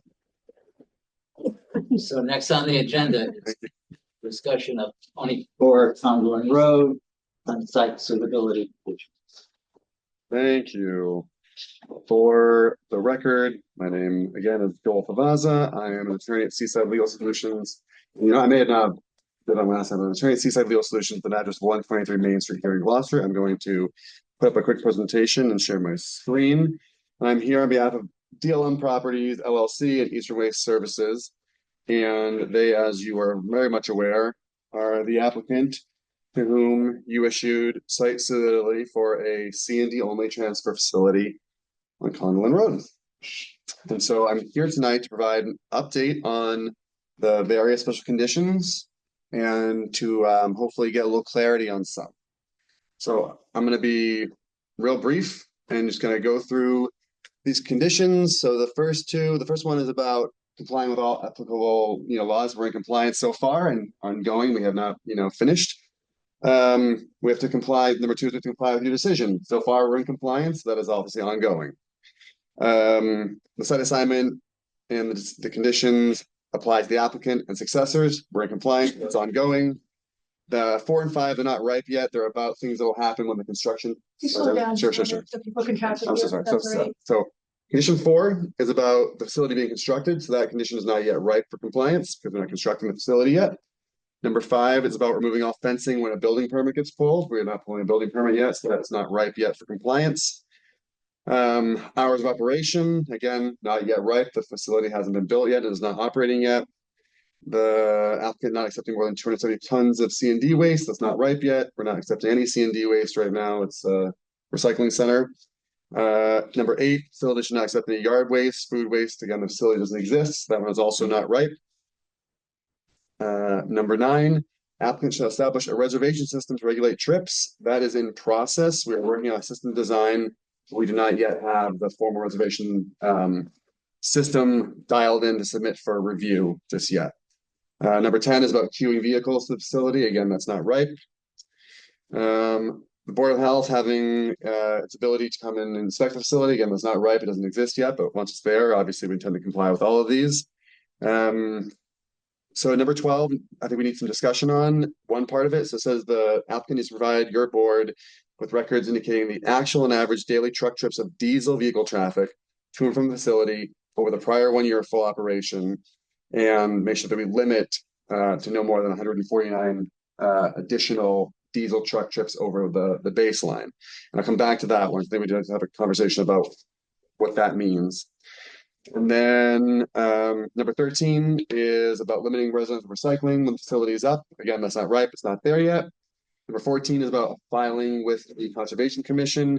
That is actually in process. We've not made the formal filing yet, but that is getting put together. We're hoping sometime in April to file a notice of intent with the Conservation Commission, but has not yet been filed. Number 15, applicant will submit an application to DPW to connect to the sewer system. That's in process. The storm drain system is still being designed, which is why we haven't applied for the NOI yet. Once we get through Conservation Commission, then we'll know our stormwater design has been finalized through them, and then we can go to DPW and ask for that connection permit. Number 16 is using the best management practices and providing a current copy of the SWIP to the Board of Health. There is no SWIP yet because the system has not been designed yet. That's just not ripe. It was the same slide. 17, applicants shall coordinate fire truck sizes with the fire department. That's in compliance and ongoing. The plan iterations that you saw at the whole hearing all implemented the turning template and clearances submitted by the fire department. We'll see if in the final design of the site there's any retooling. So we're in compliance so far. If there's any retooling, we intend to keep compliant. Are you giving a summary and then going to dive into things, or is this the discussion? If anyone wants to stop me, we can stop. I thought it would make sense to go through the kind of easy ones. That's like either we're not doing it yet or we're starting, and then there's like two that I flagged. I thought we need to have real discussion on that. I thought we kind of do for the end. The traffic one, for example, traffic engineers are here to go through that independently. But if anyone has any questions about the 17 I've gone through so far, with the exception of 12, which I'll come back to later, I'm happy to stop mid-process. I'm just wondering about the 17 only because I know that during the hearing, fire didn't really weigh in because plans were considered current. And so how is it ongoing? Have you met with fire? So we have requested and received the turning template for the truck. Mm-hmm. And the guidance we have out of fire department is, when there's a final set of plans, we'll look at those. Here's what you need to design around. And so the fire department, it has not and does not want, as far as I understand, to look at these yet. They want to, I think there was also concern about changes in road elevation. Yep. And being too steep. Yeah, that ladder truck has like an 11-foot back end behind the rear axle. And so the grades that were established for the down ramp were established to make sure that the truck would not bottom out as it comes around that backside. 18, applicants to perform a supplemental traffic study. That's been completed, and we have engineers here who will present that.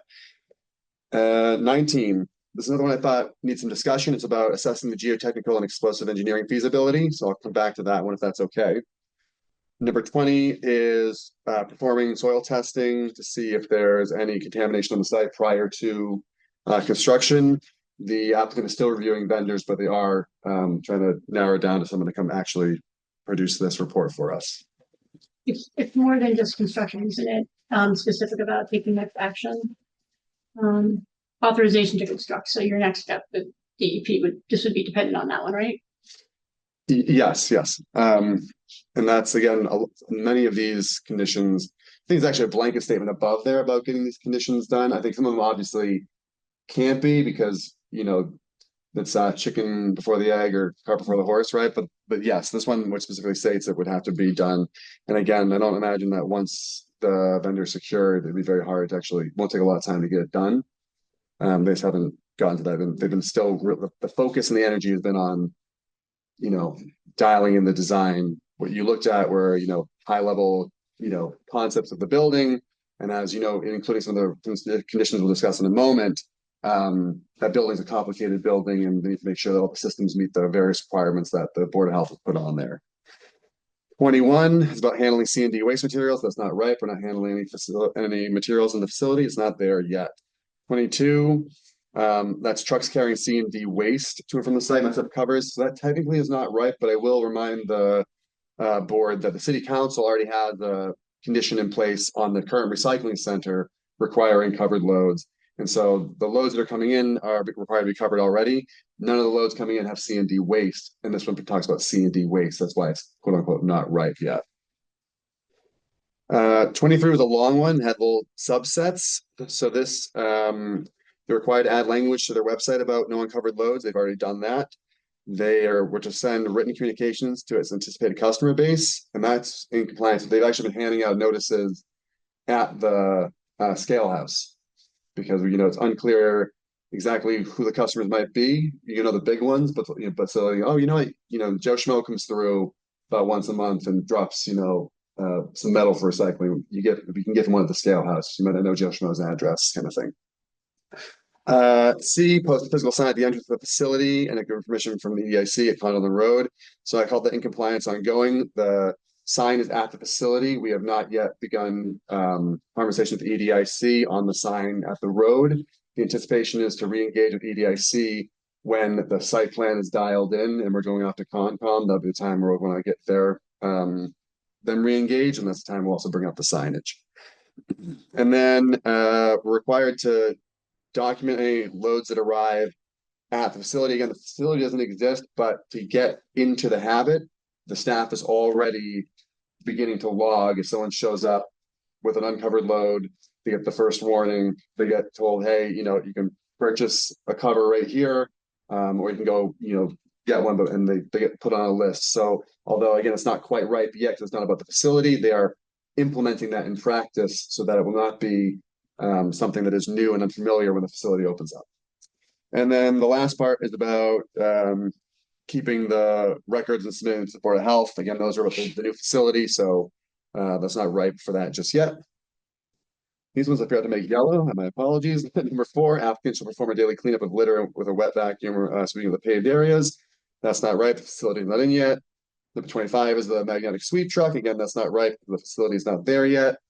26 is about providing the $10,000 bond to the City of Gloucester Treasurer's Office. Our intention is to pay that simultaneously with the state bond. So after the facility goes up, so DEP is going to come back twice around. They're come back and when you allow us to apply, grant approval to construct the facility. And then once it's up, they can't just turn the lights on and get going. They have to then apply for the permit to operate the facility. And that process involves a state bond.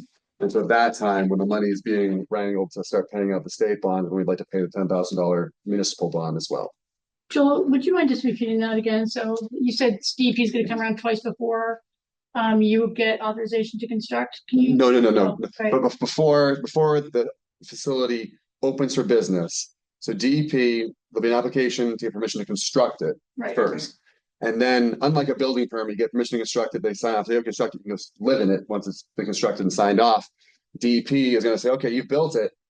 Now you have to apply for a permit to operate it. And then when DEP issues the operation permit, can they actually open the gate and put the open sign on and say, come use the facility. And they can't get that far. They can get the building up, but they can't open it without paying a state bond. And so that'd be the time we pay the city bond also. Thank you.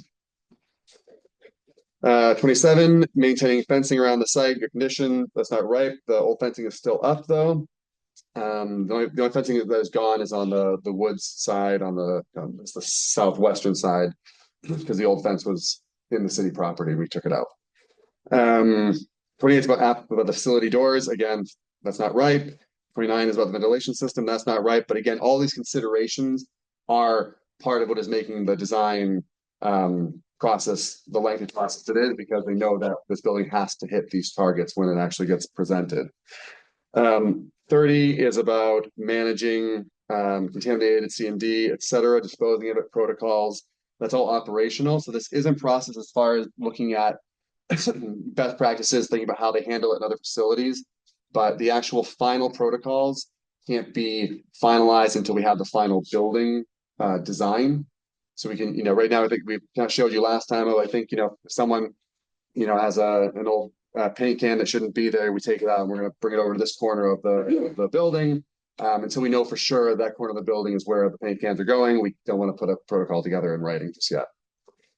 31 is about leachate tanks being double walled. That's not right, but again, it's one of the considerations that's been factored into the design work being done. And then 32, actually, I made this slide twice, right? Yeah, I knew I did it twice because I said not right, but I said, wait a second, I think it actually, we're in process on that one. So 32 is about making sure that leachate tank contents don't go to our local sewer treatment plant. And Eastern Waste Services has already secured a leachate hauler. They're specialized in what they do, and they will come, and they do not transfer at the Gloucester wastewater treatment plant. So obviously that'll be an ongoing, but we are steps have already been made to lock down the vendor who will take care of that once the facility exists. 33 is about a written operations plan about nuisance control. Again, this is in process, but until we have the final design of the facility, it can't be finalized itself. Contact information being provided for the facility that's not ripe yet because it doesn't exist yet, but again, is all being taken into account. And then 35 is about the first 2 years of operation. Obviously, we're not there yet.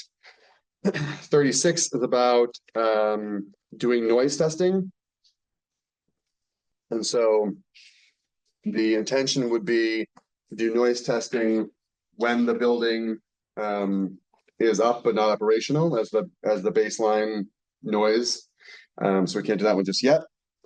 37 is about not using the water supply wells for drinking water. That's in compliance, I say ongoing, in that they're already not using it for drinking water, but part of this condition was to record deed restrictions. Those deed restrictions have been drafted. They're just being held in escrow until the facility goes up because we don't want to restrict the property for a facility that might not exist. So once the facility is there, we feel confident, then we'll record those and then we'll be in complete compliance of this condition.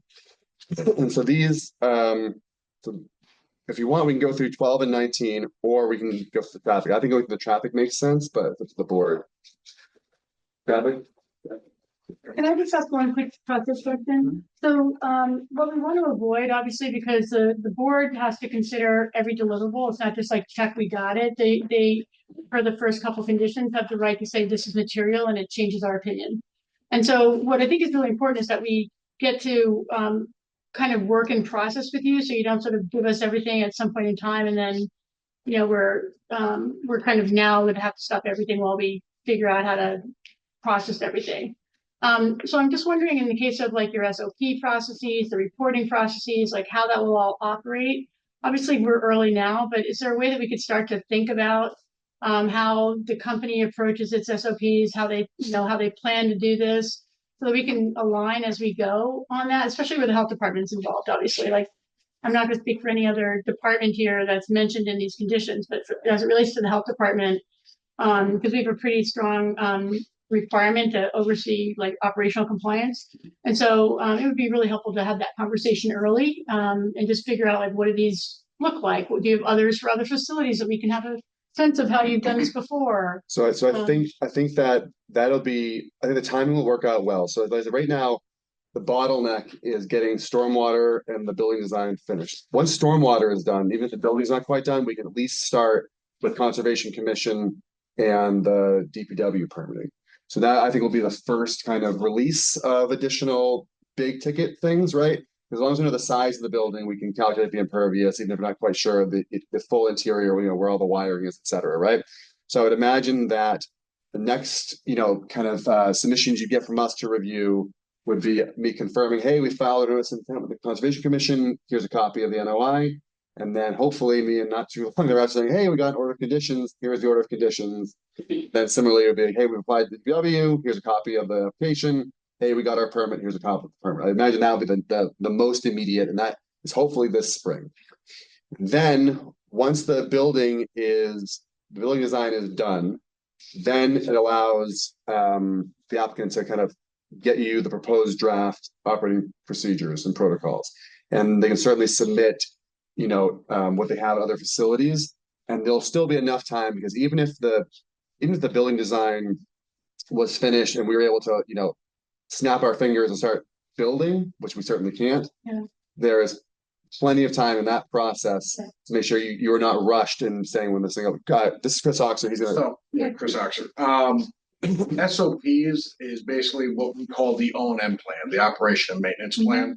And that's going to be approved, that gets submitted to DEP, their inputs put into that. So we could keep you informed along the way, but to have the final draft is going to be actually kind of co-signed by the Massachusetts. Well, whatever that is, that's great, but there's also a condition here that's in form and format as directed by the health department. Nope. So, I mean, it's great, you can get the content from that, but form and format is on our watch, right? So we just want to be sure that we have a chance to weigh in on what's important and the measures and the tracking and how we'll inspect and all that stuff. Understood. Okay. And you could be involved in that process. We could, go back, obviously we'll be involved, what I'm saying, go back and forth to make sure everybody's on the same page.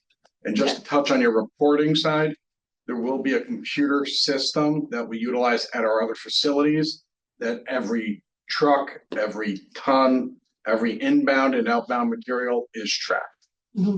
So there's a whole system that, again, once we get to that point, and that's going to be probably like Joel had said, a few months down the road, a couple months probably at this point.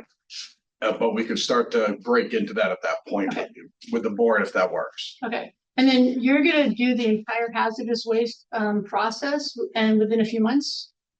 The geotech survey, the check of I forget what the condition is. Of if there's been any contamination. Yeah, the contamination is a pretty significant undertaking. Is that already in play? It seems like you're only getting close. Like, how was that all finished up? I mean, this is a phase one, right? This is exactly. The soil test, that's considered basically a phase one, correct? Not mistaken. The local parliament, so phase one environmental studies where you drill test borings, you check state registers for spills, that sort of thing. So, and then you report back saying, again, hopefully saying that soils were clean, there are no reported spills that have not been remedied in adjacent sometimes within a half mile, sometimes to a quarter mile if it's industrial like this. But that's a phase one environmental, and that wouldn't take more than I guess I would just reiterate what I think Dominique is saying is that we'd like to have those in real time as opposed to getting the work done. You're satisfied the work is done and the building's going up, but we look at that 2 weeks later and we say, what's going on? This is contaminated. Oh no, sir. I think we're all in alignment that, when the phase one gets done and the report gets sent back, Dominique's we'll talk. We'll see. Dominique's gonna email to me saying, here's the phase one, let me know if she'll present it to the board and as long as we work that way, then because wouldn't it be advantageous for them at every step of the way to keep us informed of what's going on? Because if you don't consider the fire truck and you guys start doing something at any point, we can say, and that would be a waste of money. So I assume you don't want to do that. Yeah, no, I mean, keeping us informed. Like I said, we're at this kind of bottleneck until that design. But like, for example, the traffic study got done and we're like, here you go, right? Like, and here we are tonight to have a conversation about it because it is the condition that we've been able to complete because it was not dependent upon the site. It was the off-site stuff, right? But I fully get it, and Chris understands, and we're bringing it back to the rest of the team that you don't want a big binder with, here's all the stuff you asked for. We're opening Tuesday if that's okay, right? And just to give a quick overview, the traffic study was the first biggest hurdle to just get done and get out of the way. And the next steps, we just had our big kickoff meeting right before Christmas, the holidays, everything else. So we're just starting to get this engine rolling. And granted, it's been a little bit of a slow process. It will start to gain steam. And as it does, each step of the way, each checkpoint, we could pass along and make sure we're all on the same page. So if that's okay, I'll turn things over to my friends here for the traffic. Can I just recommend that if Joel, if you want to come and give us updates, I think the board would appreciate it. So we meet once a month, first Thursday of the month. And if you want to get on the agenda for updates, I think we all would sure, that, absolutely. Right? I mean, so it doesn't have to be like, hey, here's a big deliverable. Like checking in and saying, here's what's going on, here's where we are, would be greatly appreciated. Can you please confirm with city legal that it was allowed? I have an instruction not to communicate directly about this matter with the board. Okay, regarding conditions, Thank you. regarding conditions, Regarding anything, all submissions are supposed to go through city legal, so I'm happy to, I'll get clarity on that. yeah, so if I get permission to say, yeah, you can request to get on the agenda, Joel, then I will happily coordinate with you directly to get on the agenda. Okay. Probably so fast, so.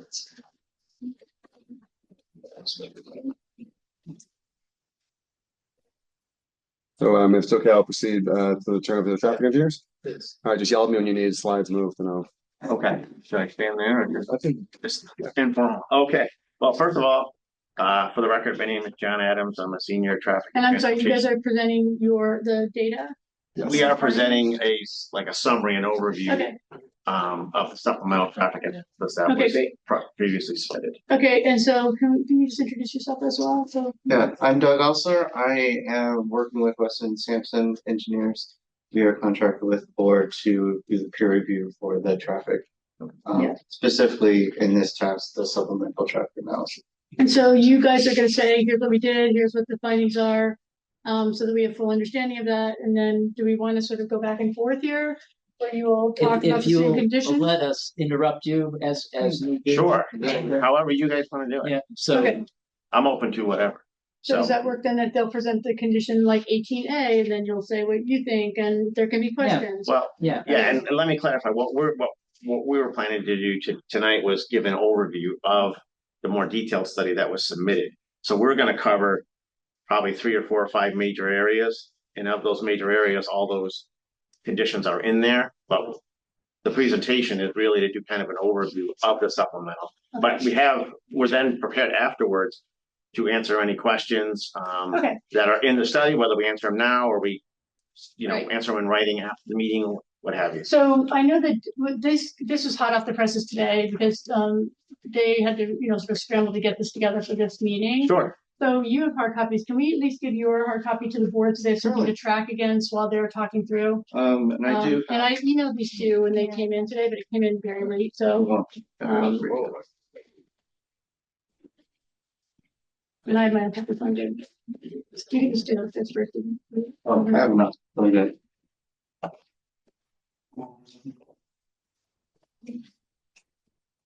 So while I'm passing this out, this just goes over there's like 11 parts. If you have one, well, there you go. It's like 11 parts. Will this be posted on the website or?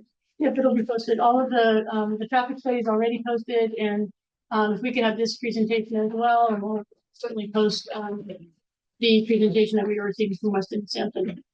We just want to keep the public fully informed on everything that's going on as we progress. Right, does that sound like we've got a good plan of action here? Yeah, sure. And the benefit is this is a public hearing, we're just a public meeting, so if it's free flowing as the chair in his discretion would like to allow. All right, we're good. Okay, so we were charged with answering specifically the comments in number 18, and there was, I think, sub comments there, A through K, which we submitted in the supplemental analysis that we did submit. And my charge here tonight was to kind of give an overview of that and then open it up to questions. So specifically, just the major items, the item 1 up there was traffic data. We collected additional traffic data as requested. We did that to look at vehicle speeds, vehicle classifications, and then confirm what the traffic volumes are out on Magnolia vicinity of the underpass. Again, it was asked to update the crash data. We did update the crash data for the latest available 5 years. And at that point, so that includes years 2020 through 2024. We also measured stopping site distances for several different design vehicle types, which we then showed with the turning movement diagrams. We looked at it for passenger cars. We looked at school buses. We looked at the 2 different types of heavy vehicles that would be utilizing the 24 Condolet Road facility, which I just said like a 3-axle and 5-axle truck. There we're sort of talking like roll off, and we used a modified WB62 truck to estimate his larger vehicles, which we think is actually a little conservative compared to what he actually has. And that item 4, we then showed the movements of all those vehicles up and down Magnolia Road going through the underpass, both in the northbound direction and the southbound direction. So we'll touch on some of that. And then the last item there are some of our conclusions from the data, and then some of our recommendations. So go to the next. Okay, so the traffic data review. So we did collect additional traffic data. I think the prior study, there was a one data point, 1 day of counting in July. We decided it would be best to maybe collect additional data, but more data. The prior one was 1 day. We collected 5 weekdays, and then we also collected, I think, a Saturday and a Sunday. And we had equipment set up on both sides of the underpass. And just a quick summary of what we found with that data, and looking at the data that the day in July, was it a weekend?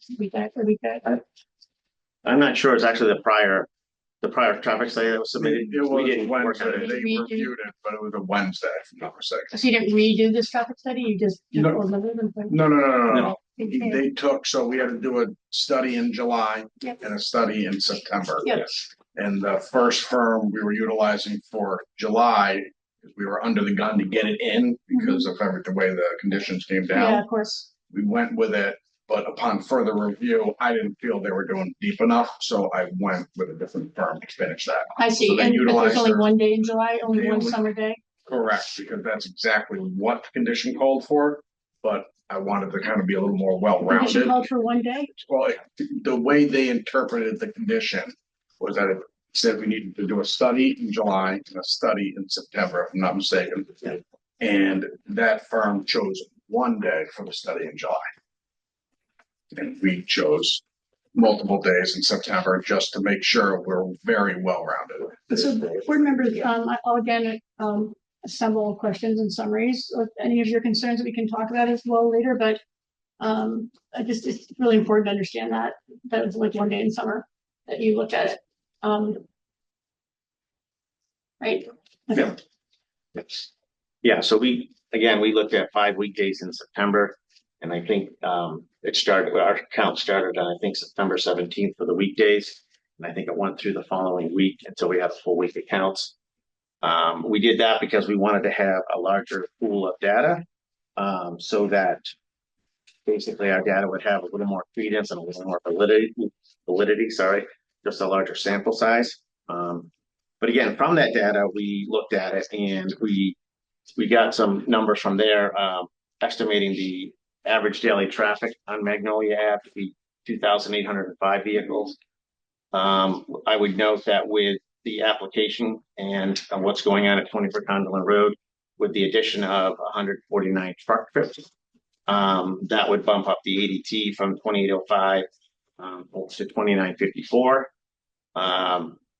Again, the site will add a maximum of 109 daily truck trips. And one thing I would note is once they get going with that, they're not looking to on day one or week one or month one suddenly have all this new traffic on the road. It is something that's going to build up gradually over several months until they get up to that, close to that number.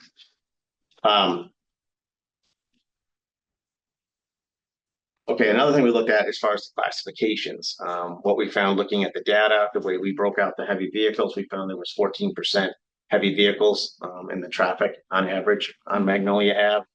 With the addition of the truck trips from the proposed site, that would bump that up modestly to 18% heavy vehicles, a modest increase. And then thirdly, with the data we were collecting, we were looking at getting the average speeds and the 85th percentile speeds.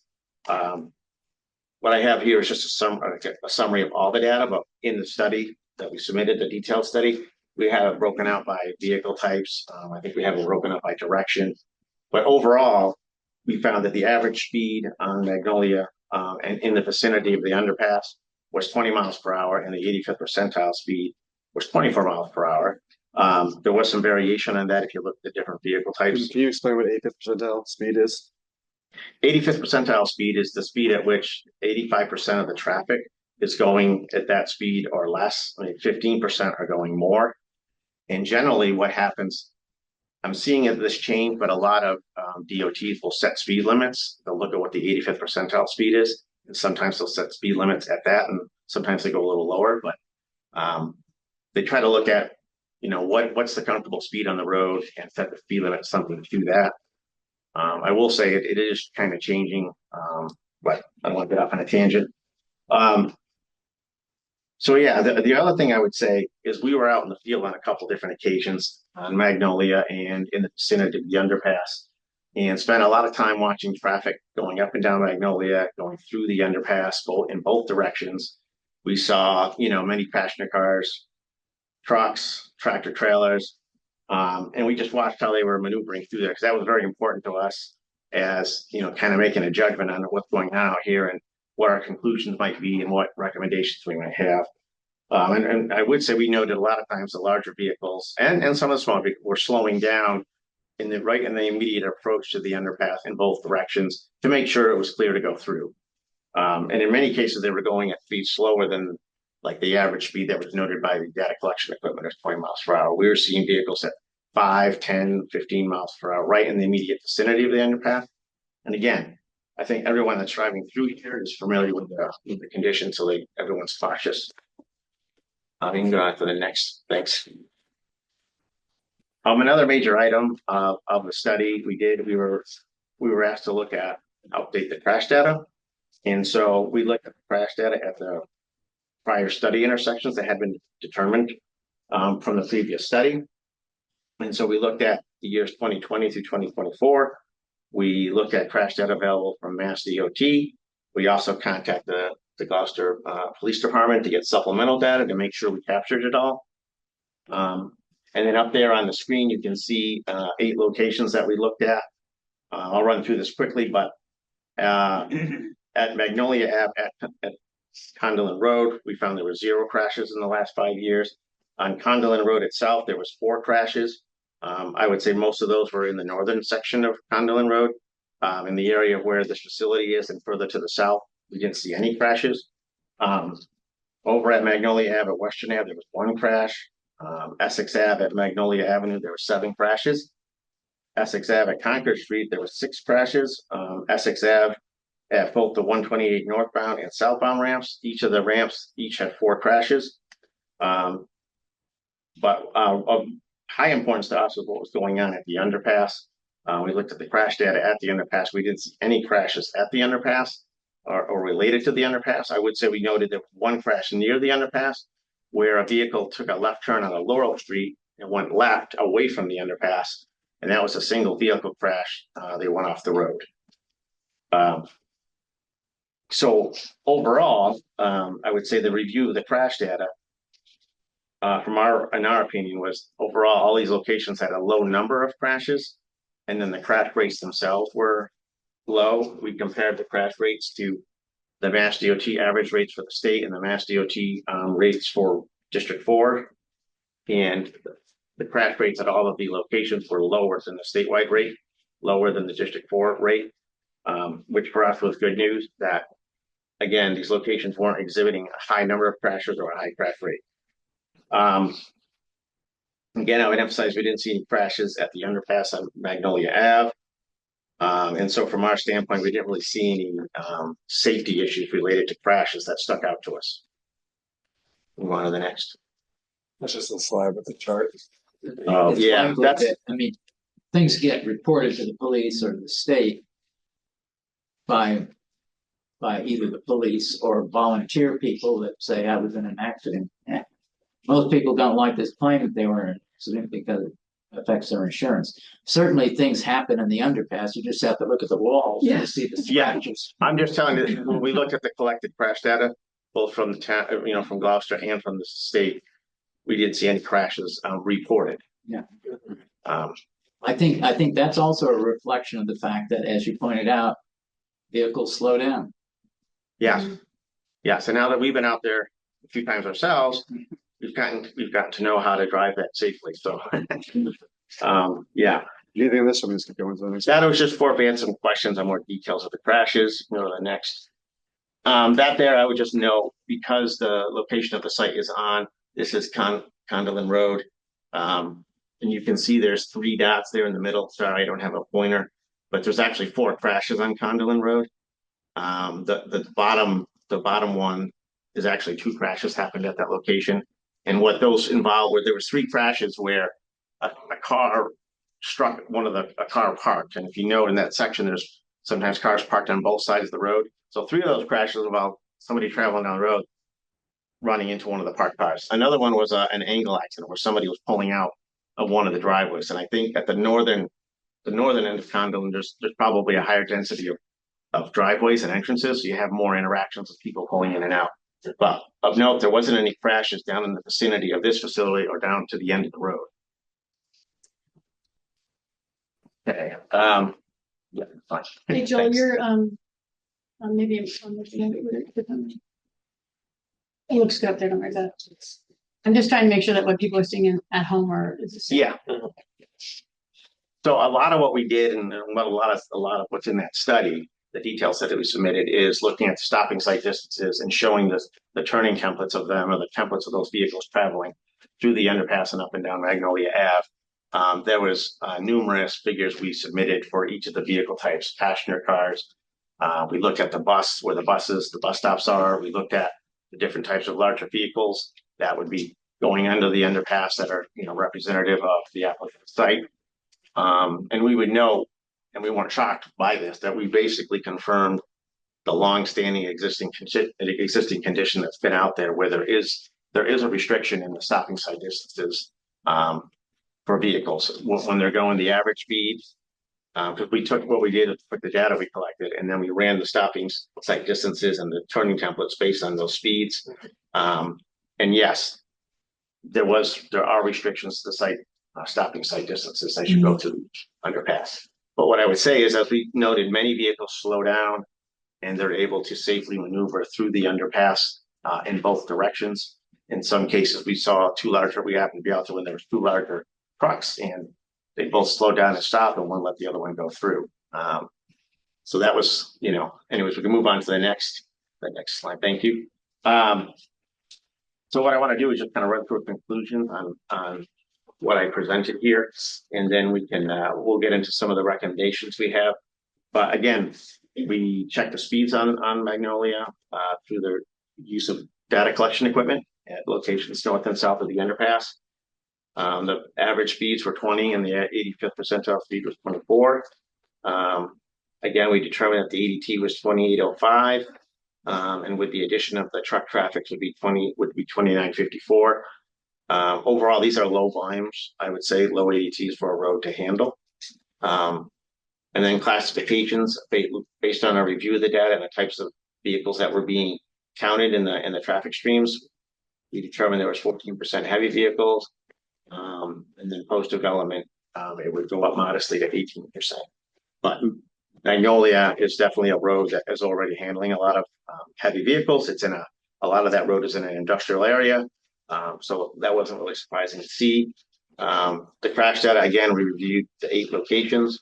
What I would say is we didn't see a lot of crashes, and we saw crash rates that were lower than the average rates for the state. And then more importantly, we didn't see any crashes reported at the underpass. Again, when we looked at the stopping sight distances, we did note that there were some deficiencies for passenger cars and the trucks based on the average and 85th percentile speeds. But I would note when they were going slower, people were able to traverse through that safely. I would note we looked at the stopping sight distances at the school bus stops on either side of the underpass. We noted those were adequate. What does that mean, adequate? It provided satisfactory sight distance for those. For the bus stop is. Yeah, so the bus stop, somebody could see it and then stop in time. And then looking down at number 7, that kind of get to some of our conclusions. Based on our review of the existing crash data and field observations, the underpass appears to operate safely, even with some stopping sight distance restrictions. Again, as we observed, as vehicles tend to slow and confirm it is clear to pass, and they can pass through safely. I think a lot of this is a lot of the people that are driving this road are very familiar with the condition, so they know to be careful going through that area. But based on the fact we didn't see any like significant crashes at the underpass and reported, and our observations for how people were driving it safely, the addition of the traffic from this particular application, we don't see that as causing any significant new safety issues with the underpass or traffic operations on Magnolia. In fact, we think it'll tend to stay very close to what it is today. So we don't have a lot of concerns with that. However, in looking at the curves going into the underpass, and the underpass itself, we did think it was prudent to sort of further emphasize what's going on here with the curves and the underpass to the folks that are familiar with it, but also to occasionally get people that aren't from the area. So we thought it would be a good idea if the city was to augment the approaches to the underpass with additional signage. And on the northbound approach, and I apologize, it's not super clear to see that, but some of the signs are labeled, with a little white strip back, are labeled in red. Yeah, I keep up there. Yeah, don't mind that one. So what we were proposing is on the northbound approach, was put a road narrow sign here, and then put underneath that sign an advisory speed plate of 10 miles an hour to get folks to get vehicles to slow down as they approach the underpass. These signs here, the existing chevron curve signs and hidden drive are existing signs. Those would stay. On the southbound approach, similarly, we're going to do a road narrows ahead sign on the approach. We were going to do a curve ahead with a side street and a warning, and then a 10-mile-an-hour advisory speed plate on it. We were going to actually put some more chevrons on the other side of the existing chevron. So now, no matter which direction you're coming, you'll see those curve signs in this area here. And then we were going to relocate the bus stop sign slightly. But we think the addition of some additional signage out there will certainly help and emphasize what's going on here at this existing condition. And it's our opinion that we don't have any significant concerns with any potential safety issues or traffic operations. And are you guys an independent party, unaffiliated with the applicant? Obviously they hired you, but are you an independent facility? Or are you a Yeah, I'm sorry if I didn't, but I work for Barton & Lejudas. We're a consulting engineering firm. Okay. Yes. So to the extent that you can generalize from other C&D facilities, is it typical to have the same set of drivers that frequent the facility, or do you get new people showing up every week? Typically with waste management companies, it's the same drivers that cover certain areas. Yeah. So when we operate, obviously our own drivers will be the same drivers coming in and out. And then when we have other companies in the area coming in to dump, they will be typically the same general drivers coming in. And again, waste facilities are regional. So we're not going to be getting someone from Boston per se coming up. It's going to be someone that typically knows the area, that knows the layout, that'll be dumping at our facility. So can I ask you a question? I don't know. Am I allowed to ask a question Sure. here? Okay. One of the things that haunted us in condition 18B, which is why 18B existed, was because if you remember, you all didn't have information to say how exactly you could guarantee the 149 trucks were given, and so we said, can you please count? And then your response was, it's going to be only 149. The challenge we have in looking at that response is that you had over 127 local contractors sign a piece of paper that says we can't wait for this to happen. Those are local Gloucester businesses. And then you have in your truck calculations a lot more than that are going to be coming in per your description of vehicles when you did all your traffic studies. And so this question about what's your current traffic looking like was an attempt for us to be able to rationalize how many of those 127 people are using the recycling services today. And so it was just very odd that you chose not to give us any more information. And I'm just wondering why that is. Because obviously you can't give us historical data because I guess you had a flood, but you've been operating post-flood, whenever that was, for a period of time. And this outstanding question of how 127 local contractors can be served in this new facility, as well as all of the regional business that you're anticipating, and we're not gonna exceed hundred and 49 trucks. So we're still, so that data, like, we're not seeing how that math works. And so I'm just wondering why the question wasn't, you didn't do any data work. There was no data provided except to state there will only be 149 trucks. So our question still isn't answered there. So the traffic, as we understood the condition, and understood the purview of the Board of Health, is that the Board of Health's purview on the traffic was related to additional diesel truck trips. That's why, right? And so we're modeling for that because additional non-restricted traffic isn't part of this decision. Get that totally, right? yeah. So no, I mean, like your current facility, like you no, did a good faith attempt to say, like, we're just counting recycling right now, and we see this many diesel trucks, but you didn't even do that. Like, there's no count at all. Well, so we're actually going to get to that. Okay. That's what. So okay. I'll actually. So That's awesome. I'll put my screen back up just that has the written out conditions. Everyone can read along. 1 second, please. So this was actually one of the. Although you're calling it 18B, I think I was calling it 12 because they're related. So one of the issues that we were concerned about or had need some guidance on was actually start to condition 12. Because one of the things we have to provide is records indicating the actual and average daily truck trips of diesel vehicle traffic to and from the facility over the prior 1 year of full operation of the existing recycling facility. And we need to confirm what prior 1 year. We understood it to mean 1 year prior to the new facility construction. And multiple witnesses testified at the hearing. We weren't counting diesel trucks. No one counts diesel trucks unless they're asked to count diesel trucks. And all we can't give you actual from anything before this decision. Attorney Philippus in September opined that he interpreted to mean the prior 1 year before the decision was rendered.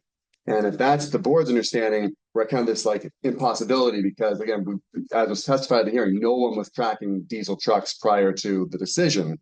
However, starting in July of this year, they have been tracking and they are building up.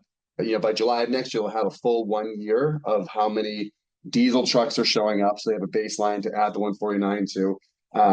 And so that we could, you could see, you'll have that data. The second part, the 18B, is if you're asking to model non-diesel truck trips.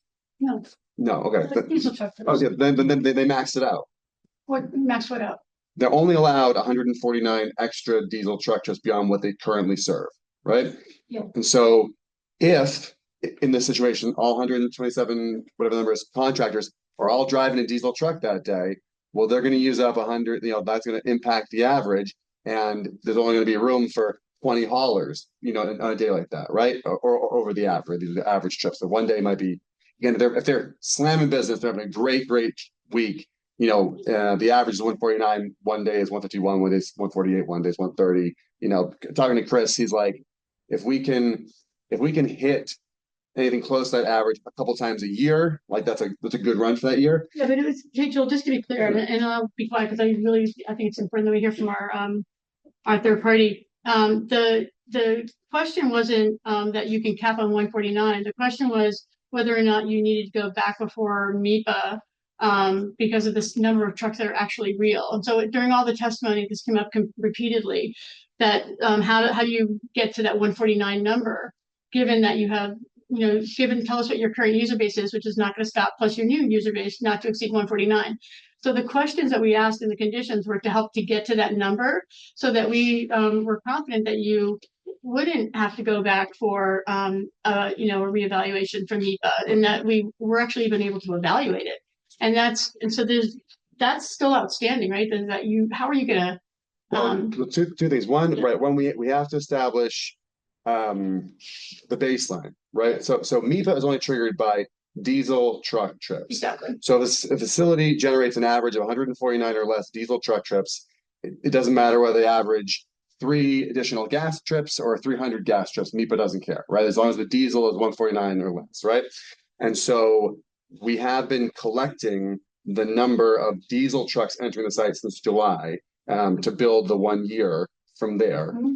And that would be get submitted. So the traffic they gave was like total number of cars, and then assume that all the diesel trucks that we're bringing are going to be adding. I guess you like that 14 to 18% increase. And in fact, if they factor in additional non-heavy vehicles coming to the facility, that 14 to 18% will come down because you'd be increasing the overall denominator of that fraction. Anyway, what I'm trying to get to is we are compiling since July actual diesel truck trips. Hasn't been a year since the decision was written. We don't have diesel trucks separated out a thing before, but you'll expect by July of this year, we can say, hey, since July of 24 to July of 25, we were averaging, using a fake number, I don't know, we were averaging 28 diesel trucks a day or 50 diesel trucks a day.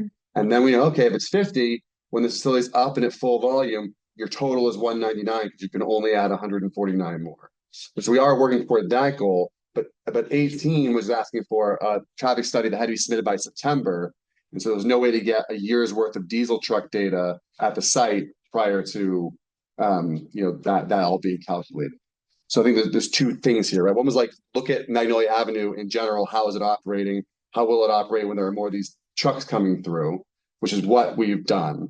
And then I think condition 12 is when it really talks about get us your baseline data, because we can only count 149 more against a finite number that we were not able to provide at the hearing because we hadn't collected it. So we are collecting that now. It just takes a year to get a year's data.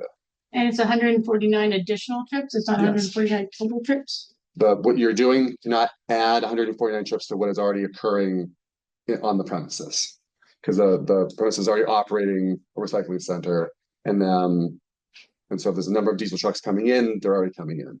Now, if a new project's coming in for environmental justice purposes, you can't add to the existing traffic load. Otherwise, Conlon Road probably has, actually, I don't look at that, but you'd have to look at everything, right? You go, how many trucks are coming down Conlon Road, period, right? If it was a cap like that. The cap is actually, when you add something new, how many more diesel truck trips are you adding? And if you're adding 150 or more, that triggers environmental justice requirements. You have to go off this 5-mile range, et cetera, et cetera. So by limiting the size of the facility and the daily intake to 270 tons, they can ensure that they're able to keep the 149 average, or lower. But in July, let's say data shows something different. That far in the future is when we're going to have a data set to understand whether or not there's a reason to have you go all the way back to the drawing board. No. In July, we would provide you with something that says currently the average number of diesel trucks to the site, again, fake numbers, is 50. Yep. Okay, your number is 50. You are allowed by our permit to add no more than 149. So after this facility gets cranking and you start submitting the quarterly reports, if we start seeing that there's 210, you're beyond your limit. We see there's 170, then you're fine because you've not added 149 to your existing baseline. But that comes down to that question about, is the board expecting, and is the board willing to accept, the 1 year data? And it'll probably end up being more than 1 year because we'll just keep collecting through the current facility being operational. But the board has to be okay with the start point for that data being July of 2025, because if the board wants to do prior 1 year to being before the decision, the data just doesn't exist, and there's no way to get you actual. We could do extrapolated data, we could do best estimates, but if you want, as the condition says, actual and average, the only actual we can get you started in July.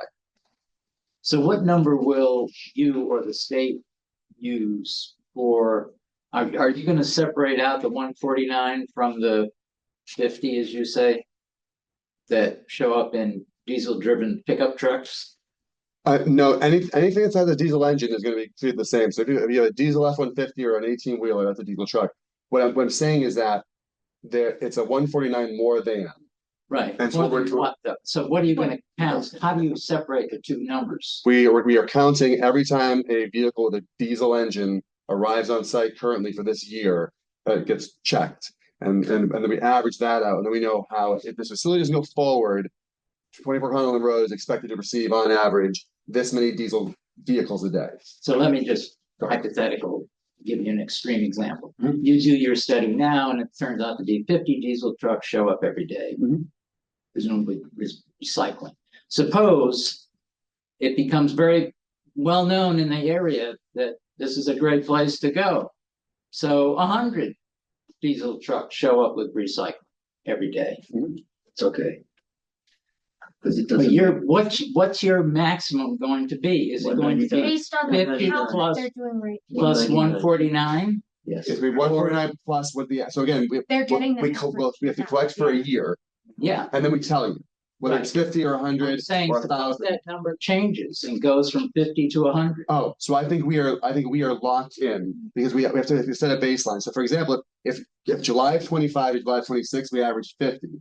And then we add the C and D component. So 50 and 149 is 199 total. Right. And then unrelated to C and D, a bunch of diesel trucks once they're coming to recycle, Yeah. that will cut into the C and D quota because it's going to be trucks arriving at the site. And that could happen just because, as I said, it becomes public knowledge that, hey, you can go to this place on Continental. Right, last place they'll take air conditioners or whatever it is. Yeah, that is a risk. But again, it's not that bad a situation because that still means those people are there using the facility. They're still paying a disposal fee. They're just recycling metal instead of dumping C and D. So it's not, that's not a tragedy for the Hills facility. So the data that you will continue to collect are the total number of diesel-driven trucks. Right.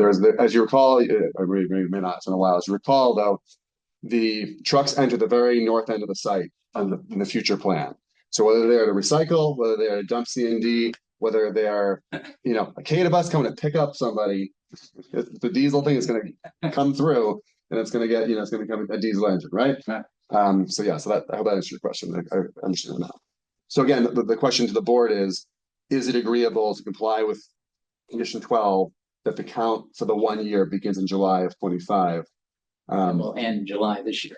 Yeah, and then again, that'll be the years for that'll be the years. baseline. Yeah. Is that acceptable to the board or not? Continue collecting data after that too. Yeah, because they're in the habit of it, and then once the facility gets open, they're required to. So it'd be silly for them to get good at it for a year and then quit for a few months and then put the policy back into place. It's like, once Chris is a staff trained up, that's why we're doing the uncovered load log now, even though it's not required yet. It's like let's get them into this practice because some of the employees there have been there, decade plus, and old dog new tricks sort of thing. You got to get people acclimated to the new way.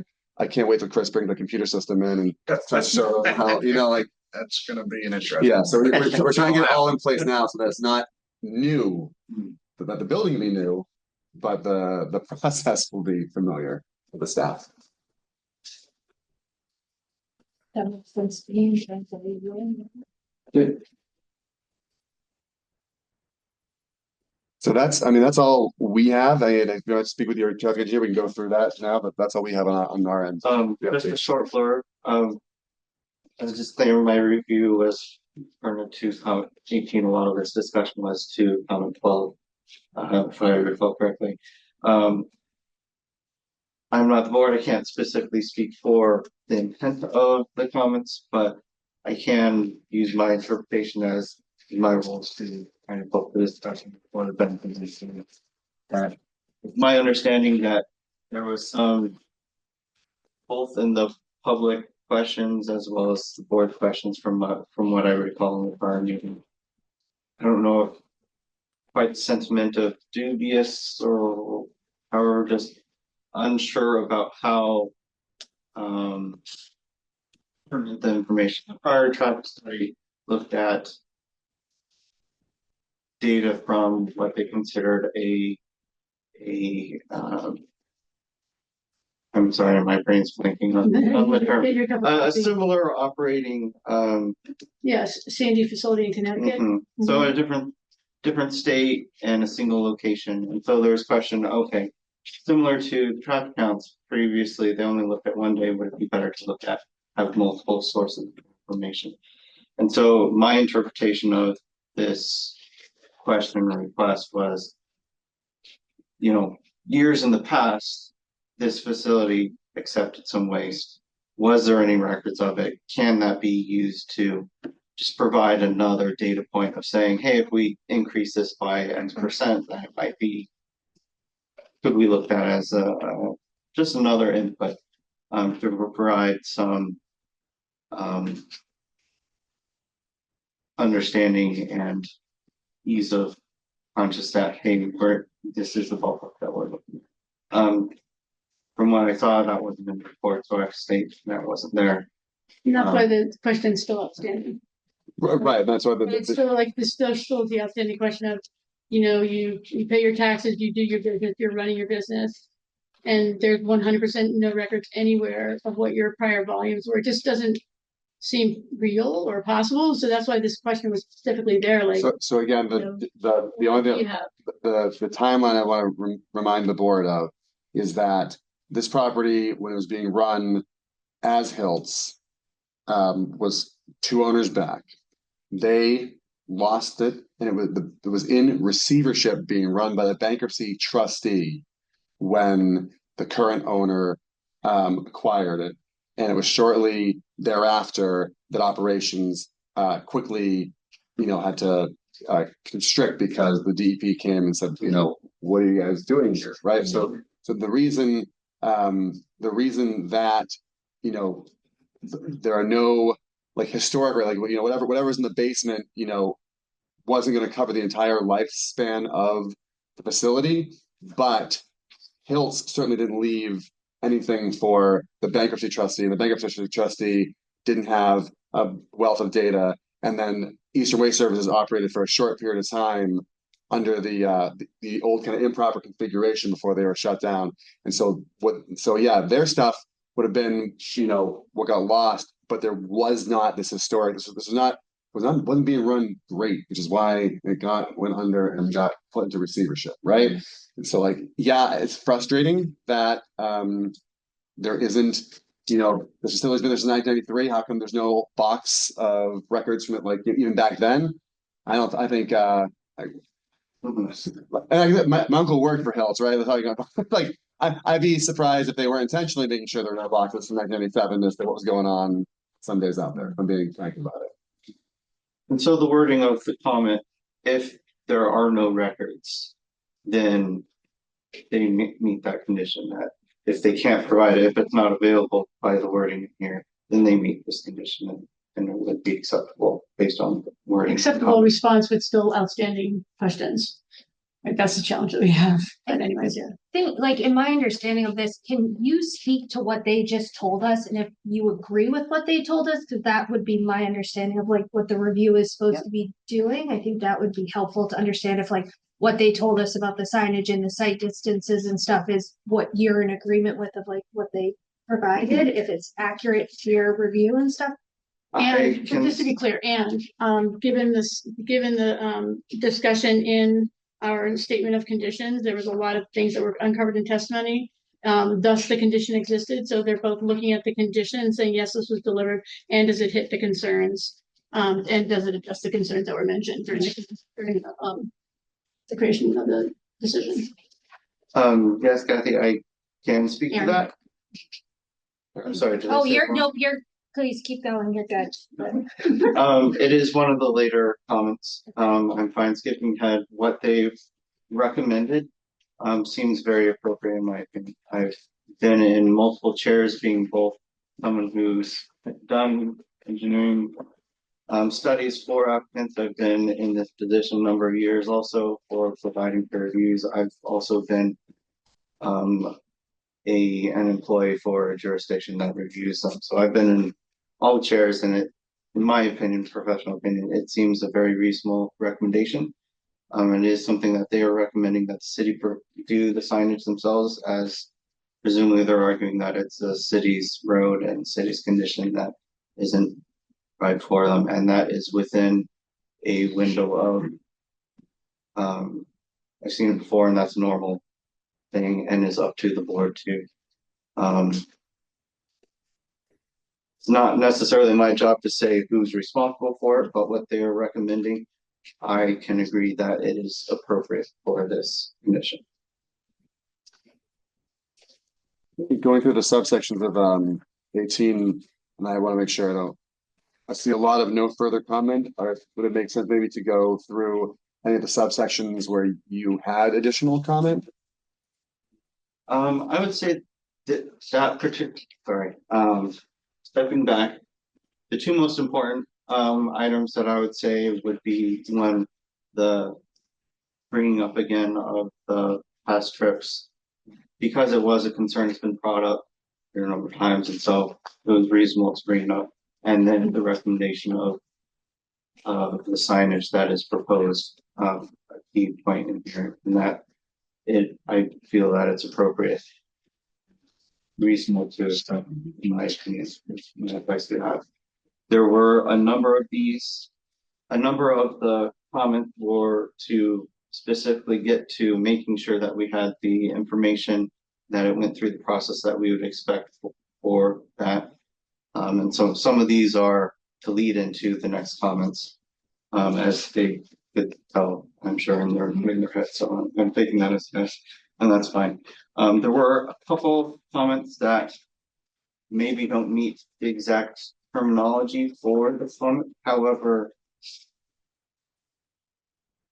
the process of getting to the answer, they've still provided the answer within a reasonable engineering standard that I am happy with what they provided. So there's some administration technicality, however, they provide the answer that I am comfortable with. Would not recommend pushing further on those items. So, for example, the school bus locations, there was some concern that the public as well as probably some board members expressed, are the bus stop safe? They showed within the exhibit, so their study, we depicted up buses at stop locations and site visibility that has there, and the measured distance that they indicated is larger than the stopping site distance that would be required. So they didn't necessarily draw a semi truck coming down the road. However, they demonstrated that it does have the appropriate, beyond the appropriate stopping site distance that they need. So we can say that it's The spirit of the conditions, yes, yep. I can go through it every single one if that's desired. No, I think what you said made sense. I think just what they shared and then hearing from you as well after only briefly looking at this one before. And I will point out that they did mention that on the S curve through the underpass, they did note that there were instances where there was not enough stopping sight distance based on the 85th percentile speed of the vehicle. And I would then verbally discuss on, so for the trucks that have the roll-off containers, for example, if they're going I don't recall the speed that was, 21 miles per hour. I think there was an 18 miles per hour, the 85th percentile. That is the standard that we look at, the 85th percentile, typically when we look at stopping sight distance. If they were going 10 miles per hour, so much lower than what the 85th percentile for all trucks, they are able to make turns sharper and they're able to stay in their lane better. So part of the reason for having the reduced speed limit is that they are capable of doing it. It also gives more time because they can stop a lot quicker if you're going slower speed. So there's less need for a longer sight distance because they're going slower and they're able to stop and make the necessary maneuvers if required. There are instances where a larger truck or even just the heavy duty truck, a car may need to yield going into the narrow underpass, and that happens in this situation. But the base standard for being able to see and recognize that they need to stop, there is that sight distance if we lower the speed there. So it's important that we note that there is a deficiency of 85th percentile current speeds and stopping sight distance, and providing the recommendation to address and mitigate that circumstance.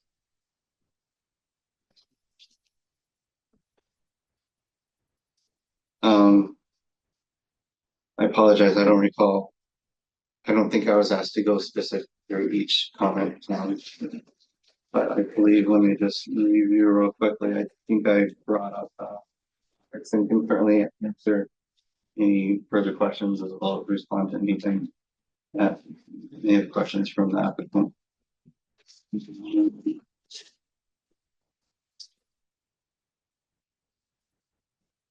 In the rare case that two semi sized trucks are coming at them fast, there could be a point where one of the trucks may have to reverse some in order to provide the adequate space to get by. But going at the prescribed 10 miles per hour, which was observed based on the narrative that was reported in their supplemental traffic study. It is about the speed that the larger trucks go through. And so, while not ideal, I mean, it would be ideal if there was very straight roads and everything. There is the space that they are able to stop and do that if required.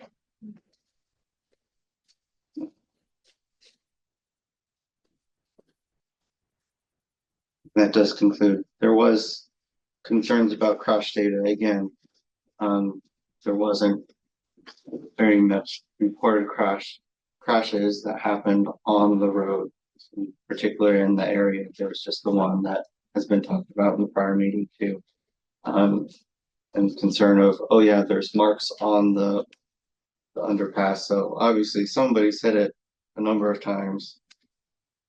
Is there any other data that we can look for that potentially would involve more than one crash, or any other reported data to look at police records, which we requested, and then come up with any significant evidence for that.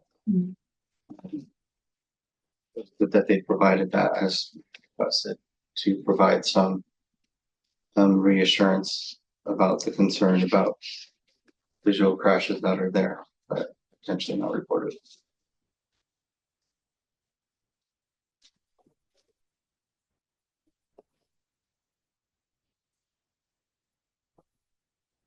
Anything else? It seemed like you should make like a recommendation to the city to do something sooner rather than later, given what's already there versus waiting for the site to come further down the line. But yeah, but in terms of this, no, I think this is helpful and can only go off the information that's there. So, am I permitted to ask a question, or is that not? Sure. I just got actually a couple of very quick questions. One is the conditions ask for an assessment of the potential impact of additional truck traffic on pedestrians and cyclists on Magnolia and Essex. Is that included? Yeah, I think that was, we made mention of that in the detailed study. I probably didn't mention it in my overview. Okay. Did you in what condition was it? It's on there for you that talks about the existing average. Yeah, on the brief that's had on High. So I understand there's a lot of attention, obviously, to Magnolia and the gondola and the underpass. Yeah. You know, I think just taken together with the fact that data was collected for one weekday in July. I mean, the condition did say that it should be collected during the month of July. So I mean, technically, one day is within the month, but to me, that's not really in the spirit of what was asked for.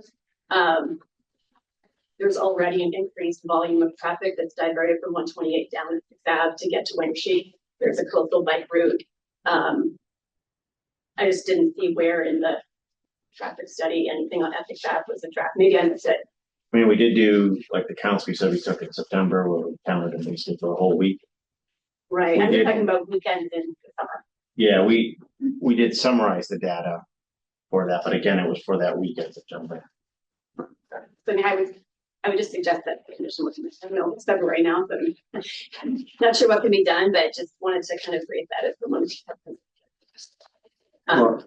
Again, it's moving kind of freely, and the experts correct me if I'm wrong, but the analysis that you performed regarding, you know, the traffic, the amount of vehicles coming through, you know, I think we're at 28 bikes was the average count, right?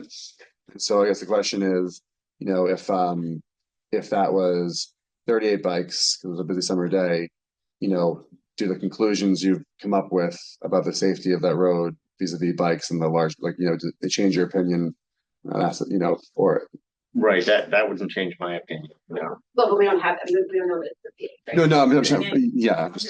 I mean, and I guess I just have the same question. Again, we just don't have the data, but, you know, again, I understand the emphasis on the underpass, but, according to the crash data, there's 1 or 2 crashes a year at the corner of Essex and Magnolia. So I guess I just, not being a traffic expert, what gives you confidence that an additional 149 people plus the additional traffic wouldn't impact the number of, because that's not a place that people slow down because they know you need to slow down, or because they know you can't see around the curve. It's a wide open intersection and there's still a couple of crashes a year. Yeah, and So- I think we heard from the traffic study, and based on what you said, that I think what concerns I had and why there was a condition were met, so it's not something I want.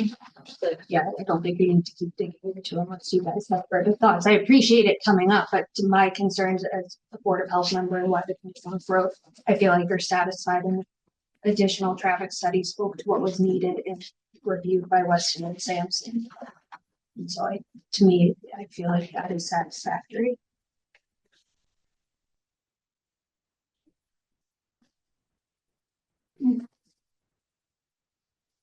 I think Weston and Sampson said that the data was validated and that the conclusion was appropriate. They didn't necessarily offer or opine as to whether or not the spirit of the conditions were met. They just said that the data that they gave is valid. Yeah, well, I guess it's my own opining. I feel like it was met then, so I can speak for myself on that. So. Is there anything else, sir? No? Okay, thank you. Okay. Are any other questions for the board? Me. Okay. And so now we have a complete data set for your evaluation to see if anything changes in your opinions, or if it goes, et cetera. And if there is, I don't know if we want to talk about it next meeting or if we want to send questions and address it. I don't really know what procedure you'd like to follow. Well, I think it's a good idea that we have periodic communication, at least Joel. And I don't know if we want to, what's your suggestion, Don? Do we want to set up something more formal than that, or do we want to play it by ear for the next? I just want to make sure that, you know, stuff's unfolding, we're not waiting until the finished goods and have no chance to input. Especially in the case of processes and protocols that we'll have to be following to our filming function. So I'll leave it up to you. I think it'd be great to hear from you more often then. Yeah, I suspect that there won't be a lot of forward movement to update you on until stormwater's finished and the NOI gets put together. And then I expect, so again, we're shooting for an April filing. So when the notice of intent gets filed with the Conservation Commission, we'll send a copy of that. And then I'll probably ask them to come in and just give you the brief update. It'll be a much theoretically much shorter presentation because we're just talking about that one condition, saying, here's our condition, we're going, we'll let you know how it goes. And then, like I said, we'll kind of keep, I think that'll kind of kick off the more routine. But I don't know that in March we'll have anything to come talk to you about. If we do, we will, but I expect April to be the time. And then you see more of me. And I'll find out from legal what's, you know, what the protocol needs to be followed so that you're not doing something that it's counter to what legal's guided you on. All right, we're good. Thank you. Thank you all. Thank you. Thank you.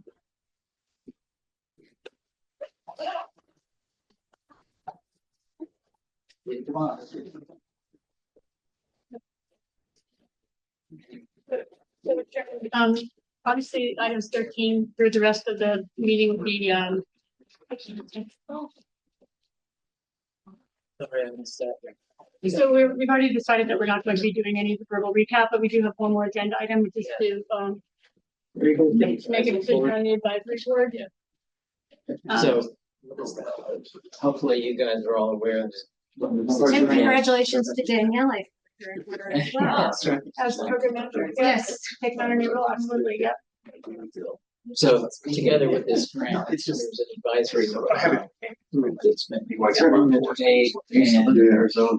Oh, yeah. the board will have how many positions? One person from the board will sit on the advisory board. We're still meeting, guys, and on Zoom.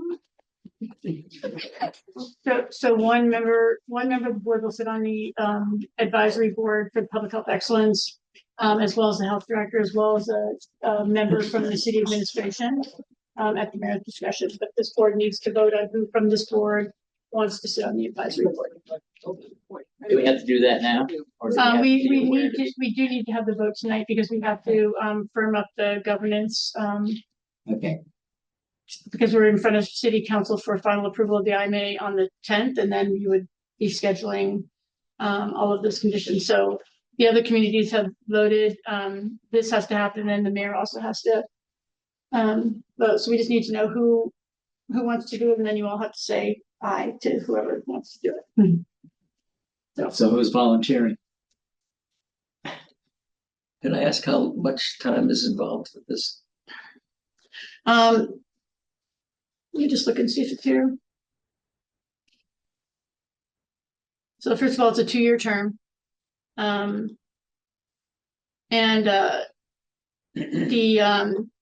We will meet at a minimum quarterly, but I believe we have to meet at the beginning monthly because there's more decisions to happen, but it's at least quarterly. What time are the meetings? Not decided yet.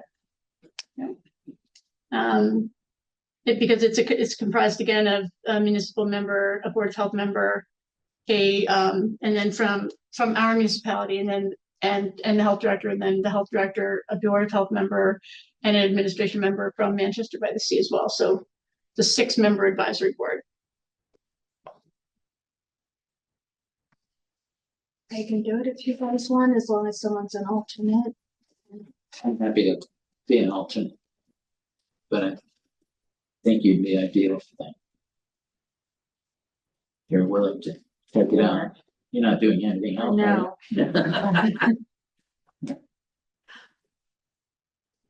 Except for doctor's appointments at the time.